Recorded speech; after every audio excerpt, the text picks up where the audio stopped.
ఆ రాత్రి గాయత్రికి చెప్పింది. మర్నాడు తను వెళ్లే టైంకి బాబుని సిద్ధం చేసి ఆమెను కూడా రెడీగా ఉండమంది. ఎక్కడికక్కా అడిగింది గాయత్రి. అంగన్వాడీలు ఉన్నాయి తెలుసుగా చెప్పింది సంశయిస్తూ. లేదు అంటే ఏమిటి అడిగింది. జాలేసింది శరణ్యకి. బొత్తిగా లోకజ్ఞానం లేని పిల్ల ఎలా బతుకుతుందో అనుకుంది. మెత్తటి స్వరంతో అంగన్వాడీల గురించి వివరంగా చెప్పసాగింది. ప్రభుత్వం పేదవారి పిల్లల కోసం, మహిళల కోసం ప్రత్యేకంగా మాతా శిశు సంక్షేమ పథకం ఏర్పాటు చేసింది.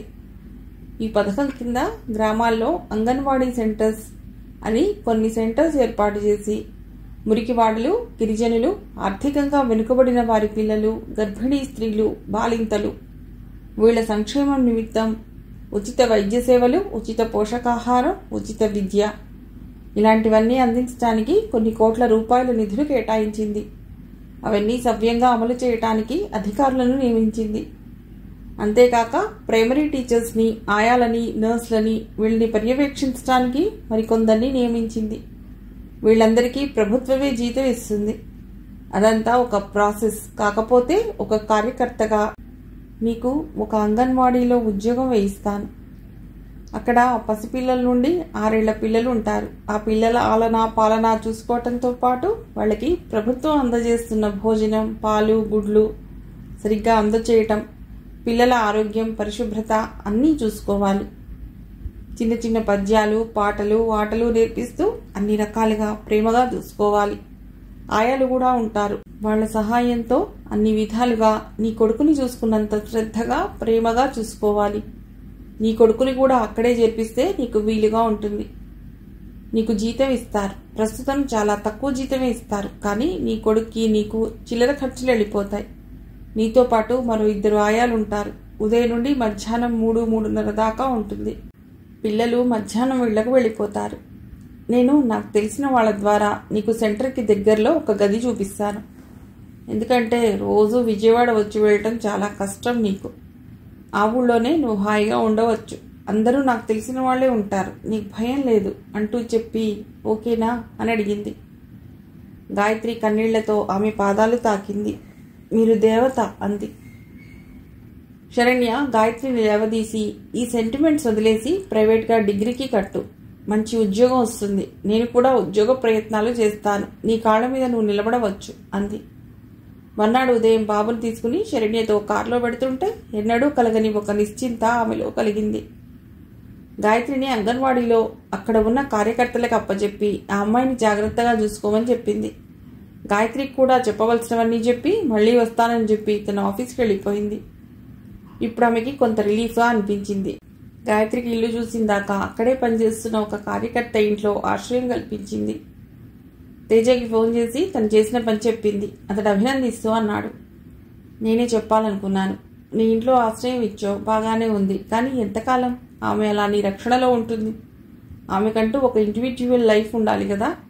నువ్వు ఈరోజు విజయవాడలో ఉన్నావు. మరో 6 నెలలకి ఇంకో దగ్గరికి బదిలీ అవ్వచ్చు. అప్పుడు ఆమె సంగతి ఏమిటి? సో నువ్వు చేసింది చాలా మంచి పని. థ్యాంక్స్ తేజ అంది శరణ్య. ఒక పని చెయ్యి, బాబు పేరు మీద 50,000 ఎఫ్డీ చెయ్యి. నేను ఇస్తాను డబ్బు. ఏదో చేశామన్న తృప్తి ఉంటుంది అన్నాడు. శరణ్యకి సంభ్రమాశ్చర్యాలతో నోటమాట రాలేదు. 50,000 ఎంత పెద్ద మనసు ఇతడిది. నువ్విస్తావా అంది సంభ్రమంగా. నవ్వాడు తేజ. ఇవ్వలేని స్థితిలో లేను కదా, డోంట్ వరీ అన్నాడు. ఇతడిలో ఇంకో కోణం చూశాను ఇవాళ అనుకుంది. అతని ఔదార్యానికి, విశాల హృదయానికి ముగ్ధురాలయ్యింది. డబ్బున్నా ఇచ్చే మనస్సు అందరికీ ఉండాలి కదా, నా తేజాకి ఉంది అనుకుంది. అలాగే తేజ, థ్యాంక్స్ అంది. నీ మొహం, ఇది నీ డబ్బే, కాకపోతే నా దగ్గర ఉంది. నీ అకౌంట్ డీటెయిల్స్ ఇవ్వు, రేపే నీ అకౌంట్కి అమౌంట్ ట్రాన్స్ఫర్ చేస్తాను అన్నాడు. శరణ్య సంతోషంతో ఉప్పొంగిపోయింది. ఇంత మంచివాడు తేజ అనుకుంది మరోసారి. అన్నట్టే మర్నాడు 2 లక్షలు ట్రాన్స్ఫర్ చేశాడు. అదేమిటి, ఎంత చేశావు ఆశ్చర్యంగా అడిగింది ఫోన్ చేసి. ఉండని, నీకేదైనా అవసరం వస్తే ఉంటుంది. 50,000 బాబు పేరు మీద ఎఫ్డీ చెయ్యి అన్నాడు. శరణ్యకి నోటమాట రాలేదు. పెళ్లి కాకుండానే ఇంత డబ్బిస్తున్నాడు, పెళ్ళయ్యాక పూల పల్లకిలో దిప్పుతాడు కాబోలు అనుకుంది. పెదవుల మీద చిరునవ్వుల పూలు రాలుతూ ఉంటాయి. అయితే విజయవాడలో అనుకోకుండా రాజకీయాల్లో మొదలైన కులవర్గ పోరాటాలు శృతిమించి సామాన్య ప్రజల దాకా పాకటంతో పెద్ద ఎత్తున అల్లర్లు మొదలయ్యాయి. శరణ్య బాగా బిజీ అయిపోయింది. విజయవాడ నుంచి కదలలేకపోయింది. ఎంఆర్ఓ గారితో కలిసి కలెక్టర్ గారితో మంత్రులతో మీటింగ్స్కి వెళ్ళటం, వాటికి సంబంధించిన మొత్తం పనులతో వారం రోజులు నిద్రపోవటానికి తప్ప ఇంటికి కూడా వెళ్ళలేకపోయింది. గాయత్రిని అంగన్వాడీలో చేర్చాక ఆమె ఎలా ఉందో, ఆమె పరిస్థితి ఏమిటో కూడా తెలుసుకునే సమయం లేదు. బ్యాంకు తీసుకువెళ్లి అకౌంట్ ఓపెన్ చేయించే పని వాయిదా పడింది. వారం తర్వాత పరిస్థితులు కొద్దిగా చక్కబడ్డాక సనత్ కుమార్ దగ్గర నందిగామ వెళ్ళటానికి పర్మిషన్ తీసుకోవటానికి అతడు ఆఫీస్కి వెళ్ళింది. రండి శరణ్య గారు, మీకే కాల్ చేద్దాం అనుకుంటున్నాను అని ఆహ్వానించాడు. ఆమె నమస్కరించి కుర్చీలో కూర్చుంటూ చిరునవ్వుతో అడిగింది. నేను ఇవాళ నందిగామ వెళ్ళాలనుకుంటున్నాను సార్. అల్లర్లు సద్దుమణిగా అనుకోవచ్చా? అతడు కూడా తేలిగ్గా నవ్వేస్తూ అన్నాడు. ఇవన్నీ వస్తూ ఉంటాయి, పోతుంటాయి. మీకు ఇంకా ప్రారంభమే కదా, ముందు ముందు బాగా తెలుస్తుంది. శరణ్య నుదుటి మీద పడ్డ ముంగురులు సరిచేసుకుంటూ అంది. బాబోయ్, నన్ను బెదరగొట్టేస్తున్నారు. తప్పదు మేడం, భయపడితే ఎలా? కాబోయే కలెక్టర్ మీరు. అతడి మాటలకి కొంచెం సిగ్గుపడి నవ్వుతూ, మీ తర్వాతే కదా సార్, మీ శిష్యరికల్లో అన్నీ నేర్చుకుంటున్నాను అంది. అతడు కూడా నవ్వేసి, ఓకే, బై ద వే, మీరిప్పుడు మీ ఆఫీస్కి వెళ్ళగానే మీకు ఒక సిచ్యుయేషన్ ఎదురవుతుంది. అది సక్సెస్ఫుల్గా డీల్ చేయగలిగితే అన్ని రకాల పరిస్థితులను తట్టుకొని నిలబడగలుగుతారని నేను ఛాలెంజ్ చేస్తాను అన్నాడు. సిచ్యుయేషన్ ఏంటది? ఆశ్చర్యంగా చూసింది. అతడి కళ్ళు నవ్వుతున్నాయి. చూసారా, భయపడుతున్నారు అన్నాడు తేలిగ్గా నవ్వేస్తూ. అదేం లేదు, చెప్పండి అంది. మీరు ఒక అమ్మాయిని లాస్ట్ వీక్ అంగన్వాడీలో చేర్చారు కదా? అవును. ఏం చెప్పబోతున్నాడా అన్నట్లు చూస్తూ తల ఊపింది. ఆ విషయంలో నాకు ఫిర్యాదు వచ్చింది. Return complaint from supervisor. మీరు అధికార దుర్వినియోగం చేశారని, అనధికారంగా ఇల్లీగల్గా ఒక అమ్మాయిని అపాయింట్ చేశారని. వాట్? నేను మిమ్మల్ని అడిగేసేసా కదా. అడిగారు కానీ అధికారికంగా రాతపూర్వకంగా అనుమతి తీసుకోలేదు కదా. ఎలా ఆమెని కార్యకర్తగా నియమించారు? ఇది అగెయిన్స్ట్ రూల్స్. అవునా? శరణ్య మొహం పాలిపోయింది. అయోమయంగా చూసింది. సనత్ కుమార్ ఆమె మొహంలో కలుగుతున్న భావాలు చూస్తూ మృదువుగా అన్నాడు. కంగారు పడకండి, నాకు తెలుసు ఏం జరిగిందో. కానీ స్టాఫ్కి తెలియదు, అక్కడి సూపర్వైజర్కి తెలియదు. మిమ్మల్ని అపార్థం చేసుకోవటం వాళ్ళ జన్మ హక్కు. వాళ్ళలో పెద్ద మనసు మనం ఆశించకూడదు. కాకపోతే ఏదన్నా అలాంటి సమస్య వచ్చినప్పుడు ఎలా ఫేస్ చేయాలో మీరే మానసికంగా ప్రిపేర్ అయి ఉండాలి. ఇది కూడా మీ ట్రైనింగ్లో భాగం. శరణ్య మొహంలో రంగులు మారుతుంటే అతడు చెప్తున్నది స్థాణువై వినసాగింది. నేను మిమ్మల్ని క్వశ్చన్ చేయటం లేదు శరణ్య, జరిగింది జరుగుతుంది చెప్తున్నాను. ఇలాంటివి మీ సర్వీస్లో చాలా చూడవలసి వస్తుంది. మనం మంచి పని చేస్తే మనలను ఇలా అన్పాపులర్ చేయడం జనాలకి సహజం. ఇదే పని ఒక మినిస్టర్ రికమెండేషన్తో వాళ్ళ బంధువుల కోసం చేస్తే ఎవ్వరూ మాట్లాడరు. మీరు కొత్త కాబట్టి, పైగా టెర్రర్ కాబట్టి మీ మీద ఇలాంటి రూమర్స్ కామన్. ఎందుకు చెప్తున్నానంటే మీరు అధైర్యపడద్దు అని చెప్తున్నా. మన వెనకాల మనలను అబ్జర్వ్ చేసేవాళ్ళు చాలామంది ఉంటారు. So be careful. అలా అని మీరు చేసే మంచి పనులు మానవద్దు. మీ విధి నిర్వహణలో ఎప్పటికప్పుడు అప్రమత్తులై ఉండండి. మీకేం కావాలన్నా నన్ను కాంటాక్ట్ చేయండి. ఆయన సహృదయతకి శరణ్య కళ్ళల్లో నీళ్లు తిరిగాయి. థ్యాంక్ యూ సార్ అంది. It's okay. ఇంతకీ ఆ అమ్మాయి సంగతి ఏమిటి? ఎలా ఉంది? తెలియదు సార్. ఆ రోజు అక్కడ వదిలి సత్యవాడి అనే కార్యకర్తకు అప్పచెప్పి వచ్చాను. మళ్ళీ ఈ గొడవల్లో వెళ్ళలేదు కదా. ఇప్పుడు వెళ్ళగానే ఆ అమ్మాయి సంగతి చూస్తాను అంటూ తేజ గాయత్రి పేరు మీద డిపాజిట్ చేయమని 50,000 ఇచ్చిన సంగతి చెప్పింది. అతను, వావ్, మీరు చాలా అదృష్టవంతులు. ఒక మంచి వ్యక్తి భర్త కాబోతున్నాడు అన్నాడు. అవును సార్, నేను చాలా అదృష్టవంతురాల్ని అంది. తర్వాత అతని దగ్గర సెలవు తీసుకుని బయలుదేరింది. శరణ్య వెళ్లేసరికి గాయత్రి పిల్లలందరినీ కూర్చోబెట్టుకుని రఘుపతి రాఘవ రాజారాం అని పాట నేర్పిస్తోంది. అందరూ ముద్దుగా అర్థచంద్రాకారంలో ఆమె చుట్టూ కూర్చుని చిట్టి చిట్టి చేతులతో భజన చేస్తూ గాయత్రి చెప్తున్న పదాలను చిలకల్లా చెప్తున్నారు. ఇద్దరు ఆయాలు కొంచెం ఎడంగా కూర్చుని కబుర్లు చెప్పుకుంటున్నారు. శరణ్యని చూడగానే అందరూ భక్తి గౌరవాలతో లేచి నిలబడి నమస్కరించారు. గాయత్రి ఆమె దగ్గరగా వెళ్ళి, మేడం, మంచినీళ్ళు ఇమ్మంటారా అని అడిగింది. ఎలా ఉన్నావు గాయత్రి? సారీ, అనుకోకుండా నేను బిజీ అయిపోయి నీ దగ్గరకు రాలేకపోయాను. నిన్ను ఇక్కడ పడేసి వెళ్ళిపోయాననుకున్నావా? ఆప్యాయంగా అడిగింది శరణ్య. చీ, లేదు మేడం. సత్యవాణి అక్క నన్ను చాలా బాగా చూసుకుంది. ఇక్కడ అందరూ నన్ను ప్రేమగా చూసుకుంటున్నారు. మీరు ఆఫీస్ పని మానేసి నా దగ్గరికి వస్తారా అస్తమానం? అంది గాయత్రి. పాప చాలా బుద్ధిమంతురాలు మేడం. అందరితో చక్కగా కలిసిపోయింది. పిల్లల్ని ప్రేమగా చూసుకుంటోంది. ఈ పాప వచ్చాక మాకెంతో సుఖంగా ఉంది. పిల్లలకి అక్షరాలు కూడా నేర్పిస్తున్నది అన్నారు ఆయాలు. అలాగా, చాలా సంతోషం గాయత్రి. మంచి పేరు తెచ్చుకున్నాం. బాబు ఎలా ఉన్నాడు? అడిగింది శరణ్య. బొమ్మలతో ఆడుకుంటున్న బాబుని ఎత్తుకుని వచ్చింది గాయత్రి. వీడికి కూడా గుడ్డు పెడుతున్నాను. కొంచెం బలం పట్టాడు అంది. అప్పుడేనా? వారానికేనా? అంది. కానీ నిజంగానే బాబు పుష్టిగా కనిపించాడు. సరే, నువ్వు నాతో బ్యాంక్కి రావాలి. రెడీ అయ్యిరా అంది. ఎందుకు మేడం? ఆశ్చర్యంగా అడిగింది గాయత్రి. చెప్తా. అది సరే, ఏమిటి అక్క అని మానేసి మేడం అంటున్నావు? నవ్వుతూ అడిగింది. అందరికీ మేడం కదా మీరు అని సిగ్గుగా నవ్వింది గాయత్రి. శరణ్య కూడా నవ్వేసింది. మరి కాసేపట్లో బాబుని చూసుకోమని మిగతా వాళ్ళకి చెప్పి గాయత్రిని తీసుకుని బ్యాంక్కి వెళ్ళింది. అక్కడ శరణ్య మీద గౌరవంతో ఎవరూ ఏమీ అభ్యంతరాలు పెట్టకుండా గాయత్రి పేరు మీద సేవింగ్స్ అకౌంట్, బాబు పేరు మీద ఎఫ్డి చేశారు. ప్రతి నెలా వడ్డీ సేవింగ్స్ అకౌంట్లో పడేలా ఏర్పాటు చేసి పాస్బుక్ గాయత్రికి ఇచ్చి జాగ్రత్త చేసుకోమంది శరణ్య. గాయత్రికి అసలు ఏం జరుగుతుందో తెలిసేసరికి మతిపోయింది. ఇంత డబ్బు నాకెందుకు మేడం అని అడిగింది. నీకు కాదు, నీ కొడుకు చదువుకి. ఈ డబ్బు నేను ఇవ్వలేదు, నా కాబోయే భర్త ఇచ్చాడు అంది శరణ్య. విశాలంగా ఉన్న కళ్లతో శరణ్య వైపు చూసింది. ఆ చూపులో ఎవరా అదృష్టవంతుడు అనే భావన కనిపించింది శరణ్యకి. ఇంకా ఏదో అనబోతున్న గాయత్రిని వారిస్తూ, పద పద వెడదాం, నాకు తెలిసిన ఒకళ్ళ ఇంట్లో ఒక రూమ్ అద్దెకుందిట, చూసుకుందువు గాని అని కారులో కూర్చుంది శరణ్య. గాయత్రి నోటమాట వింటూనే మంత్రముగ్ధలాగా ఆమెను అనుసరించింది. గాయత్రికి రూమ్ నచ్చింది. శరణ్యని అభిమానించే ఒక టీచర్ గాయత్రికి చాలా తక్కువ అద్దెకి ఒక వంటగది, ఒక హాల్ కమ్ పడక గది ఇచ్చింది. మీరు ఈ అమ్మాయి గురించి అసలు వరి అవ్వకండి, నేనున్నాను, జాగ్రత్తగా చూసుకుంటాను అని మాట ఇచ్చింది ఆవిడ. మర్నాడే గాయత్రి షిఫ్ట్ అయ్యేలాగా ఏర్పాట్లు చేసి ఆమె చేతికి కొంత డబ్బు ఇచ్చింది శరణ్య. మీ రుణం ఎలా తీర్చుకోను? కన్నీళ్లతో అంది గాయత్రి. డిగ్రీ పూర్తి చేసి మంచి ఉద్యోగం సంపాదించుకుని బాబుని పెద్దవాణ్ణి చేసి అంది నవ్వుతూ శరణ్య. గాయత్రిని సెంటర్లో డ్రాప్ చేసి అందరి దగ్గర సెలవు తీసుకుని ఆఫీస్కి బయలుదేరింది. ఆమె ఆఫీస్ వెళ్లేసరికి ఆ వాతావరణంలో ఒక అనారోగ్యకరమైన మార్పు గమనించింది. ఎప్పటిలాగే అందరూ గౌరవంగా లేచి నిలబడి నమస్కారం చేసినా ఆ గౌరవంలో లోపం, కృత్రిమత కనిపించింది. శరత్ కుమార్ అంతకు ముందే అప్రమత్తత చేయటం వలన శరణ్య పట్టించుకోలేదు.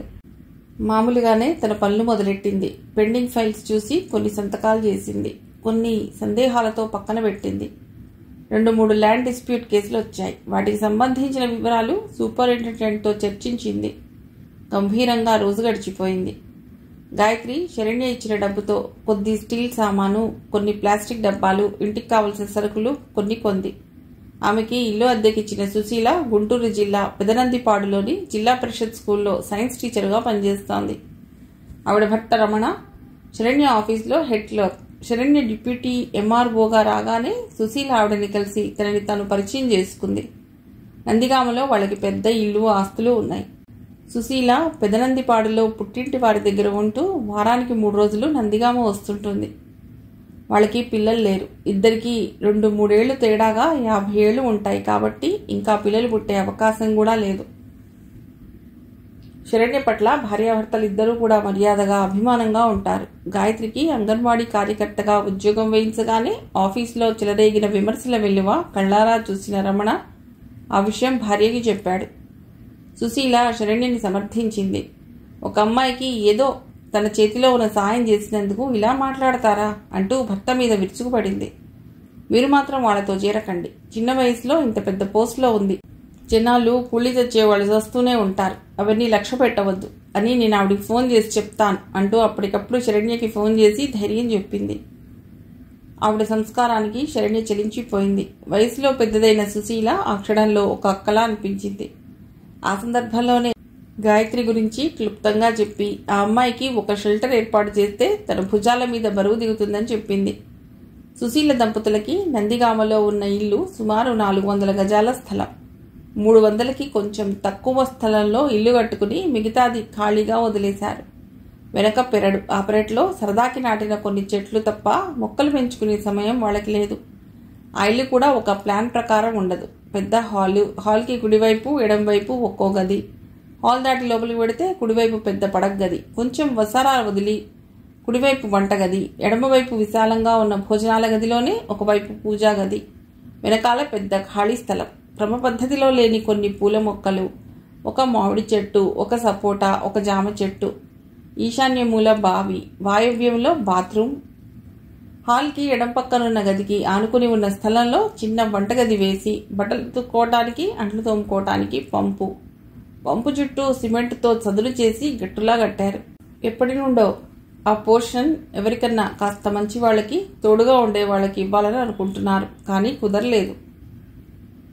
ఇప్పుడు శరణ్య మీద గౌరవంతో, గాయత్రి మీద సానుభూతితో గాయత్రికి ఆ పోర్షన్ ఇవ్వటానికి అంగీకరించింది సుశీల. ఆవిడ డబ్బు కన్నా ఒక మంచి మనిషి తోడు అవసరం.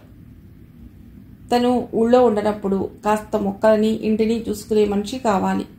గాయత్రి ఆవిడకి నచ్చింది. ఆవిడ కోరుకున్నట్టే ఉదయం హడావిడిగా వెళ్ళిపోయినా స్కూల్ నుండి రాగానే వాకిలి పెరడు ఊడ్చి, మొక్కలకి నీళ్లు పోసి, పురుగొచ్చిన మొక్కలకి చీమల మందు జల్లి కాపాడటం కాక మరికొన్ని గులాబీలు, కనకాంబరాలు నాటింది గాయత్రి. అది చూసిన సుశీల గాయత్రి పనితనానికి, నెమ్మది స్వభావానికి ముగ్ధురాలైంది. తను కోరుకున్నట్టే మంచి అమ్మాయి ఆ పోర్షన్లోకి వచ్చిందని సంతోషపడింది. సుశీల ఈ మధ్య గురువారం సాయంత్రానికల్లా నందిగామ వచ్చేస్తోంది. ఇంట్లో ఉన్నప్పుడు గాయత్రి, సుశీల కబుర్లు చెప్పుకుంటూ బాబుతో ఆడుకుంటూ గడిపేస్తారు. క్రమంగా సుశీల, గాయత్రిల అనుబంధం బలపడసాగింది. ఇంకా 1 సంవత్సరం కష్టపడితే వాలంటరీ రిటైర్మెంట్ తీసుకోవచ్చునని, అప్పుడైతే పెన్షన్ వస్తుందని చెప్పింది సుశీల. రమణ గాయత్రితో ఎక్కువగా మాట్లాడాడు. అతడు ఇంట్లో ఉన్నప్పుడు గాయత్రి సుశీలతో కూడా మాట్లాడదు. ఆవిడ వారంలో 3 రోజులు ఇంట్లో ఉండి రకరకాల వంటలు చేస్తుంది. అవి గాయత్రికి ఇస్తుంది. ఇద్దరూ పెరట్లో కలుసుకుని మొక్కలు చూసుకుంటూ కబుర్లు చెప్పుకుంటారు. పూసిన పూలు, కాసిన కాయలు ఇద్దరూ సమానంగా పంచుకుంటారు.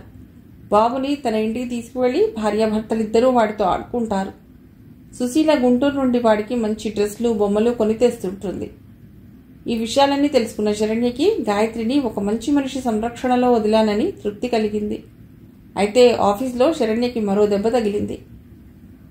శరత్ కుమార్ ఆమెకి ఫేవర్ చేస్తున్నాడని, ఇద్దరికీ మధ్య ఏదో ఉందని పుకార్లు బయలుదేరి నెమ్మదిగా శరణ్య చెవిని చేరాయి.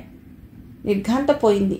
ఎంతో మంచివాడు, సంస్కారవంతుడు అయిన ఆఫీసర్, సీనియర్, తన పై అధికారి. వృత్తికి సంబంధించి తరచుగా అతన్ని కలుసుకోవటం, అతడితో కలిసి ఇన్స్పెక్షన్స్కి, మీటింగ్స్కి వెళ్ళటం తప్ప. అలా అయితే తను ఈ ఉద్యోగం ఎలా చేయగలదు? ఇవాళ సనత్ కుమార్, రేపు ఇంకొకళ్ళు. ఆ స్థానంలో ఎవరున్నా తను ఇలాగే ఉండాలి, వాళ్ళు అలాగే ఉండాలి. అంత మాత్రాన సంబంధాలు అంటగట్టడం ఇంత నీచం. అది తెలిసిన రోజు మూడ్ ఆఫ్ అయిపోయింది. ఆఫీస్లో ఉండాలనిపించలేదు. మీటింగ్ కూడా క్యాన్సిల్ చేసి మధ్యాహ్నం నుండి ఇంటికి వెళ్ళిపోయింది.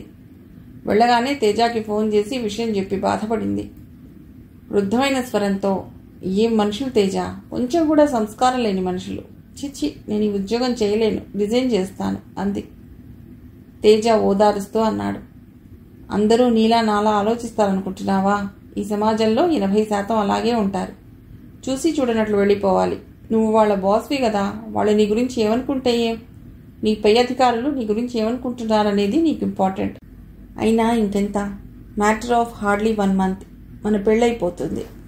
నేను నీతో ఉంటాను. ఎవడన్నా ఏదన్నా వాగాడంటే నా చేతుల్లో చచ్చాడన్నమాట. అతడన్న తీరికి నవ్వొచ్చింది శరణ్యకి. ఏ సినిమాలో లాగా ఎడాబెడా కొట్టేస్తావా ఏం అంది. మరి కాక ముద్దు పెట్టుకుంటానా? కాళ్ళు కీళ్ళు విరగొట్టేస్తా. థ్యాంక్స్, అవన్నీ చేయకపోయినా నన్ను అర్థం చేసుకుంటావు చాలు.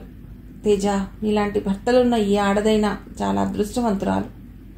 $1 మిలియన్ ఆస్తి కన్నా కష్టంలో, సుఖంలో నీకు నేనున్నాను అంటూ హృదయపూర్వకంగా భరోసా ఇచ్చే ఓ ఆత్మీయుడు భర్త కావటం ఎంతో సెక్యూరిటీని ఇస్తుంది. మనస్ఫూర్తిగా అంది. తర్వాత మరి కాసేపు భవిష్యత్తు ప్రణాళికలు వేసుకుంటూ కబుర్లు చెప్పుకున్నారు. తేజ ఇచ్చిన సపోర్ట్ మరింత ఉత్సాహాన్ని, ఆత్మవిశ్వాసాన్ని నింపగా ఎప్పటికన్నా హుందాగా ఆఫీస్కి వెళ్ళింది. ఎప్పటిలాగే మీటింగ్స్కి సనత్ కుమార్ తోటే కలిసి వెళ్ళటం, తను కండక్ట్ చేయవలసిన మీటింగ్స్ కండక్ట్ చేయటం, ఎవ్వరికీ భయపడకుండా తన సిద్ధాంతాలను అనుసరిస్తూ ముందుకు సాగిపోతోంది. ఇరువైపుల పెద్దలు కలిసి దగ్గరుండి పెళ్లి ముహూర్తాలు పెట్టించాడు తేజ. శరణ్య పెళ్లికి 10 రోజులు లీవ్ పెట్టింది. సనత్ కుమార్ ఆమెకి శుభాకాంక్షలు చెప్పి ఆమె లీవ్ అనుమతిస్తున్నట్లుగా రికమెండ్ చేసి కలెక్టర్ ఆఫీస్కి పంపించాడు. ఆమెని తీసుకువెళ్ళటానికి తేజ విజయవాడ వచ్చాడు. 2 పడగదుల ఫ్లాట్ చూసి, ఇంత చిన్న ఫ్లాట్ తీసుకున్నామేమిటి, వెంటనే మనం 3 బెడ్రూమ్కి షిఫ్ట్ అవుదాం, నీ స్టేటస్కి కానీ నా స్టేటస్కి కానీ ఇది తగినది కాదు అంటూ అప్పటికప్పుడు లబ్బీపేటలో తన ఫ్రెండ్ ద్వారా అత్యంత ఆధునికంగా ఉండే ఫ్లాట్ తీసుకున్నాడు. ఓనర్స్ దగ్గర 2 నెలల అడ్వాన్స్ ఉంది. లీవ్ నుండి వచ్చాక షిఫ్ట్ అవుదాం అంది శరణ్య. తేజ సరే అన్నాడు. 2 రోజులు విజయవాడలో ఉంది. అక్కడ కూడా షాపింగ్ చేసి కనకదుర్గ అమ్మవారిని దర్శించుకుని మంగళగిరి, అమరావతి కూడా వెళ్లి స్వామి దీవెనలు పొంది ఇద్దరూ హైదరాబాద్ బయలుదేరారు. వెళ్లే ముందు ఒకసారి గాయత్రిని చూసి ఎలా ఉందో కనుక్కుందామనుకుంది, కానీ కుదరలేదు. గాయత్రిని తేజాకి చూపించాలనుకుంది. తేజ ఆమెను కలుసుకోవటానికి పెద్దగా ఆసక్తి చూపించలేదు. ఆమెకి ఏ జన్మలోనో మనం రుణపడి ఉంటాం, చేతనైంది చేశాం, మన పని అయిపోయింది, ఇక ఆ అమ్మాయితో మనకేం పని అన్నాడు. నిజమే కదా అనిపించింది గాయత్రికి. నిజమే. ఎవరి గాయత్రి? ఎందుకు తనకెదురయింది? ఎందుకు తను ఆమెకి సహాయం చేయవలసి వచ్చింది? పోనీ ఆ చేసే సహాయం ఏదో తల్లి పిల్లని కలిపితే బాగుండేది. అవకాశం వచ్చినట్లే వచ్చి చేజారిపోయింది. ఏమిటి ఆలోచిస్తున్నావు అడిగాడు తేజ. కుడి చేయి స్టీరింగ్ మీద పెట్టి ఎడమ చేయి చాచి ఆమె భుజాల మీద వేసి తల విదిల్చి అతడి వైపు చూసి నెమ్మదిగా నవ్వి అంది. గాయత్రి పేరెంట్స్ నా ఫ్లాట్ ఎదురు ఫ్లాట్లో ఉన్నప్పుడు ఈ అమ్మాయి నాకు కలవలేదు. కలిసి ఉంటే ఆమె జీవితం వేరుగా ఉండేది కదా. మనం ఎంత కాదనుకున్నా కొన్ని విశ్వాసాలను గౌరవించక తప్పదు. శరణ్య, జీవితం ఇలా ఉండాలి అని ఆ భగవంతుడు ముందే స్కెచ్ వేసి ఉంచుతాడు. ఆ జీవితం అలాగే ఉంటుంది. పాపం ఆ అమ్మాయి జీవితం అలా ఉండాలని స్కెచ్ వేసి ఉంటాడు అన్నాడు తేజ. మంచి ఫిలాసఫీ. అది సరే, నువ్వు కర్మ సిద్ధాంతాన్ని నమ్ముతావా? అతని మొహంలోకి పరిశీలనగా చూస్తూ అడిగింది. తేజ వెంటనే బదులు చెప్పలేదు. ఎదురుగా పెద్ద కొండ చిలువలా కనిపిస్తున్న రోడ్డు వైపు చూస్తూ అన్నాడు. కర్మ సిద్ధాంతమా లేక ఇంకోట నాకు తెలియదు. ఒక చిన్న ఉదాహరణ చెప్తాను, విన్నాక అదేంటో నువ్వే చెప్పు. కుతూహలంగా అతని మొహంలోకి చూస్తూ కూర్చుంది శరణ్య. ఏం చెప్తాడా అని. మా గ్రాండ్ ఫాదర్ వాళ్ళది రాజోలు, 1000 ఎకరాల భూమి, పెద్ద మండువా ఇల్లు అంటారు. నీకు తెలుసో లేదో? లేదన్నట్టు అడ్డంగా తలూపింది శరణ్య. అఫ్కోర్స్ నాకు గుర్తులేదు. నాకు 5 ఏళ్ల వయసులోనే అమ్మా నాన్న హైదరాబాద్ వచ్చేశారట. ఆ తర్వాత అక్కడికి వెళ్ళలేదు కూడా. అయితే తాతగారు ఆ ఊరికి మహారాజు లాంటి వారట. ఊళ్ళో ఏ వేడుక జరిగినా, ఏ శుభకార్యం జరిగినా అదేదో సినిమాలో చూపించినట్టు ముందు తాతయ్య నానమ్మ దగ్గరికి వచ్చి ఆశీస్సులు తీసుకునేవారట. వాళ్ళు మామూలుగా ఆశీర్వదించరు కదా, మోతుబర్లు. వాళ్ళ స్థాయికి తగ్గట్టు కొంత బంగారం, పట్టుబట్టలు, ఇంకా డబ్బు ఇచ్చి దీవించేవారు. అందుకే వాళ్ళంటే ఊరందరికీ ఎంతో గౌరవం, ప్రేమ, అభిమానం. అయితే ఆగాడు తేజ. శరణ్య ఊపిరి బిగబట్టి వినసాగింది. తేజ కార్ స్లో డౌన్ చేసి ఎదురుగా వెనకాల వస్తున్న లారీ వెళ్ళటానికి దారిచ్చి తిరిగి చెప్పడం ప్రారంభించాడు. తాతగారు కమ్యూనిస్ట్ భావాలున్నవారు. నానమ్మ దేవుణ్ణి విపరీతంగా నమ్మేది. వాళ్ళకి చాలా కాలం పిల్లలు పుట్టకపోతే నాయనమ్మ సుబ్రహ్మణ్య స్వామిని పూజిస్తుండేది. ఇంట్లో ఎప్పుడూ ఏవో పూజలు, వ్రతాలు, నోములు అవుతూ ఉండేవి. కొంతకాలానికి నాన్నగారు పుట్టారు. మా నాన్న పుట్టినప్పుడు ఒక జ్యోతిష్కుడికి నాన్న జాతకం చూపిస్తే, నీ ఆస్తి నీ కొడుకు అనుభవించడు, స్వయం కృషితో వృద్ధిలోకి వచ్చి కోటీశ్వరుడు అవుతాడు, నీకు ఇక పిల్లలు పుట్టరు, నీ ఆస్తిపాస్తులన్నీ పరులపాలవుతాయి అని చెప్పాడు. నాన్న అవన్నీ నమ్మలేదు, కానీ నానమ్మ భయపడిపోయింది. తాతయ్య మాత్రం పొట్టకూటి కోసం అతడేదో వృత్తిని నమ్ముకున్నాడు, అతడు చెప్పినవన్నీ నిజాలు కాదు అంటూ తేలిగ్గా కొట్టిపారేశారు. కానీ చాలా విచిత్రంగా తాతయ్య ఆస్తులన్నీ పోయాయి. నాన్నకి ఏమీ మిగల్లేదు. నాన్న ఆ జ్యోతిష్కుడు చెప్పినట్టు స్వయం కృషితో మళ్లీ ఆస్తులు సంపాదించారు. తాతయ్య నుంచి వచ్చింది కేవలం 5 ఎకరాలు మాత్రమే. నాయనమ్మ వంటి మీద ఆ రోజుల్లో ఉన్న 7 వారాల నగలు అంతే. శరణ్య ఆశ్చర్యంగా చూస్తూ అడిగింది. అదేమిటి, 1000 ఎకరాలు ఏమైనాయి? తెలీదు. ఆ విషయం ఇప్పటికీ ఒక రహస్యంగానే మిగిలిపోయింది. నీకు ఇదంతా ఎలా తెలుసు? అమ్మ చెప్పింది. ఆవిడకు కూడా తెలీదా ఆస్తి ఎలా పోయిందో? ఎలా తెలుస్తుంది? అప్పటికి ఆవిడ ఆ ఇంట్లో లేదుగా. కానీ మీ నాన్నగారు చెప్పి ఉండవచ్చుగా. ఆయనకి తెలీదు. ఈవెన్ మా నాయనమ్మకు కూడా తెలీదు. అదేమిటి? అదే మిస్టరీ. శరణ్య నోటమాట రానట్టు అలా స్తంభించిపోయి కూర్చుంది. అప్పటికే సూర్యాస్తమయం అవుతోంది. పచ్చటి పచ్చిక మీద నారింజ రంగు కిరణాలు పడి పచ్చిక వింత అందంతో మెరిసిపోతోంది. సూర్యుడు పెద్ద గోళల్లా మారి పడమట వైపుకి నెమ్మదిగా కదిలిపోతున్నాడు. అక్కడక్కడ పశువులు పచ్చగడ్డి మేస్తున్నాయి. రైతులు ఇళ్లమొహం పట్టారు. తేజ కళ్ళల్లో ఒక వెలుగు కనిపిస్తోంది. ఆ వెలుగు చూస్తూ అంది శరణ్య. ఇదంతా విధిరాత అని, కర్మ అని అనుకుంటున్నావా? అంతేగా శరణ్య.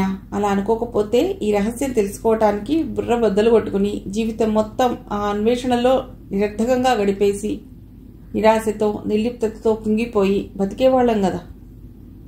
శరణ్య మాట్లాడలేదు. అతడి మాటల్లోని సత్యాన్ని అన్వేషిస్తూ నిశ్శబ్దంగా కూర్చుండిపోయింది. పెళ్లి హైదరాబాద్లో చేయాలని తేజ కోరటంతో అక్కడే సత్యసాయి నిగమాగమంలో చేయటానికి నిశ్చయించారు. శరణ్య తల్లిదండ్రులు, అక్కలు, బంధువులు అంతా కూడా హైదరాబాద్ వచ్చారు. వాళ్ళు ఉండటానికి తను తీసుకున్న ఫ్లాట్ ఇచ్చాడు తేజ.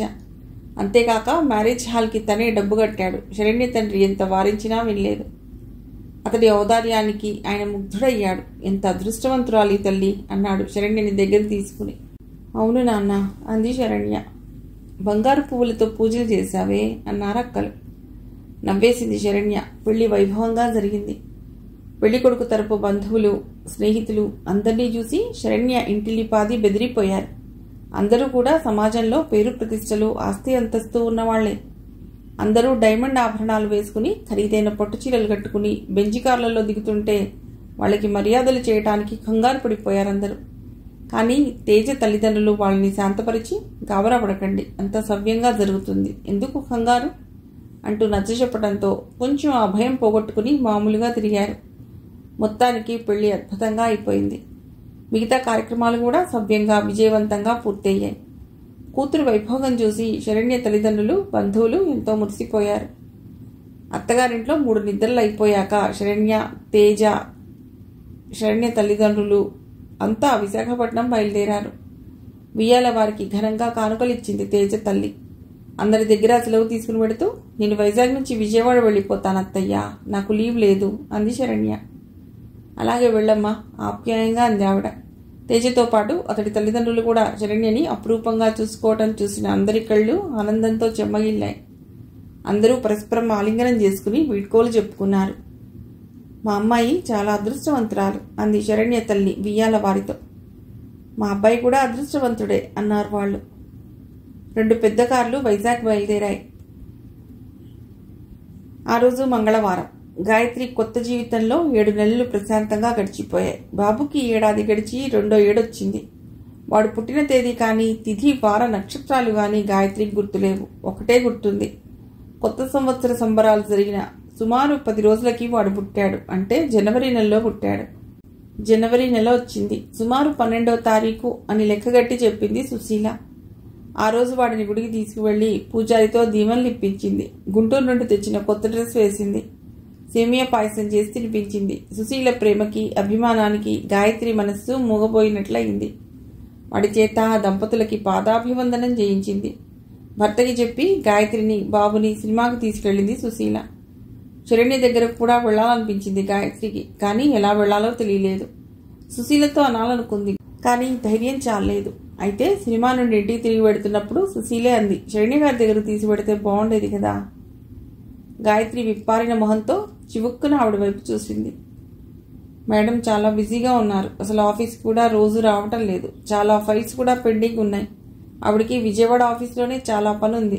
రోజు కలెక్టర్ దగ్గర మీటింగ్స్. పైగా ఈ మధ్య ఆవిడ పెళ్లి చేసుకున్నారు అన్నాడు రమణ. ఓహ్ అవునా, శుభవార్త చెప్పారే అంది సుశీల సంతోషంగా. మా అందరికీ వెడ్డింగ్ కార్డ్ ఇచ్చారు, కానీ మేము వెళ్ళలేకపోయాం. పెళ్లి హైదరాబాద్లో జరిగింది. అతడు చాలా రిచ్ అంట. లవ్ మ్యారేజ్ ఇట. ఆవిడ లీవ్ నుండి రాగానే మా అందరికీ ఆఫీస్లో పార్టీ ఇచ్చారు. అతడు కూడా చాలా బాగున్నాడు. రమణ చెప్తున్న ఒక్కో మాట గాయత్రి మనస్సుని ఆనందడోలిక లూగించింది. బాబు పేరున 50,000 బ్యాంకులో డిపాజిట్ చేస్తూ శరణ్య అన్న మాటలు గుర్తొచ్చాయి. నా కాబోయే భర్త ఇచ్చాడు ఈ డబ్బు అని చెప్పింది. గాయత్రికి అంత పెద్ద మనసున్న శరణ్య భర్తని వెంటనే చూడాలనిపించింది. ఎంత అదృష్టవంతురాలు ఆవిడ. ఆవిడే కాదు, అతడు కూడా అదృష్టవంతుడే. అందం, చదువు, ఉన్నతమైన హోదా, మంచి మనస్సు ఉన్న భార్య దొరకడం అతడి అదృష్టం కాదా? రమణ ఇంకా ఏదో చెప్తున్నా అవేవి ఆమె వినిపించుకోలేదు. శరణ్య, తేజాల అందమైన రూపాలను మనసులో ఊహించుకుంటూ కూర్చుంది ఇల్లు చేరిందాకా. ఆదివారం సాయంత్రం సుశీల వెళ్లిపోయింది గుంటూరు. గాయత్రికి సుశీల ఉన్న 3 రోజులు హాయిగా నిశ్చింతగా గడిచినట్లు అనిపిస్తుంది. ఆవిడ వెళ్ళగానే ఏదో అభద్రతాభావం కలుగుతుంది. ఆ పెద్ద ఇంట్లో రమణ పక్కనే తన కొడుకు. పగలంతా అంగన్వాడీలో గడిచిపోతుంది. ఇంటికి రాగానే వంట పని, బాబు పని, కాసేపు తోట పని, వీటితో గడిచిపోతుంది. బాబు త్వరగా నిద్రపోతాడు. వాడిని పడుకోబెట్టాక మనసంతా శూన్యం ఆవరిస్తుంది. తను కోల్పోయిన జీవితం అంతా ఒక్కసారి గుర్తుకొస్తుంది. అమ్మా, నాన్న, అన్నయ్య, ఎంతో భద్రత కలిగిన జీవితం, అందమైన పూలతోట లాంటి జీవితం. రమేష్ అనబడే ఒక అగ్గిపుల్ల వల్ల కాలి బూడిదయ్యింది. అసలు రమేష్ ఎందుకు తన వెంటపడ్డాడు? వెంటపడితే తను బుద్ధి లేక ఎందుకు వాడితో లేచొచ్చింది? గాయత్రికి అంతులేని దుఃఖం కలుగుతోంది. ఆ తర్వాత ఆమె ఆలోచనలు రమేష్తో గడిపిన జీవితం చుట్టూ తిరగడం మొదలెడతాయి. అసలు తనకి అతడు చనిపోయాడన్న బాధ ఏమాత్రం కలక్కపోక విచిత్రంగా అనిపిస్తుంది. అయిష్టంగా బలవంతంగా అతడితో కాపురం చేసి ఒక పిల్లవాడికి తల్లి అయినా అతడి మీద ఏమాత్రం ప్రేమానురాగాలు కలక్కపోవటం ఆశ్చర్యాన్ని కలిగిస్తుంది. దేవుడు తను చేసిన తప్పుకి చాలా పెద్ద శిక్ష వేశాడు. చదువు అర్థాంతరంగా వదిలొచ్చింది. తనకివాళ శరణ్య జాలి తలచి ఏదో ఒక చిన్న ఉద్యోగం ఇచ్చింది. ఈ ఉద్యోగం ఏ క్షణానైనా పోతే వేరే ఉద్యోగం ఏమొస్తుంది? 4 ఏళ్లలో పాచి పని చేసుకోవాలి. దేవుడా, అలాంటి పరిస్థితి రానివ్వకు. గబుక్కున 2 చేతుల్లో మొహం దాచుకుని కుళ్ళి ఎడవసాగింది. శరణ్య తనని అంగన్వాడీకి సుశీలకి అప్పగించి వెళ్ళిపోయింది. ఆవిడ పెళ్లి చేసుకుంది. ఇప్పుడు భర్తతో, ఉద్యోగ బాధ్యతలతో తనని మర్చిపోయి ఉంటుంది.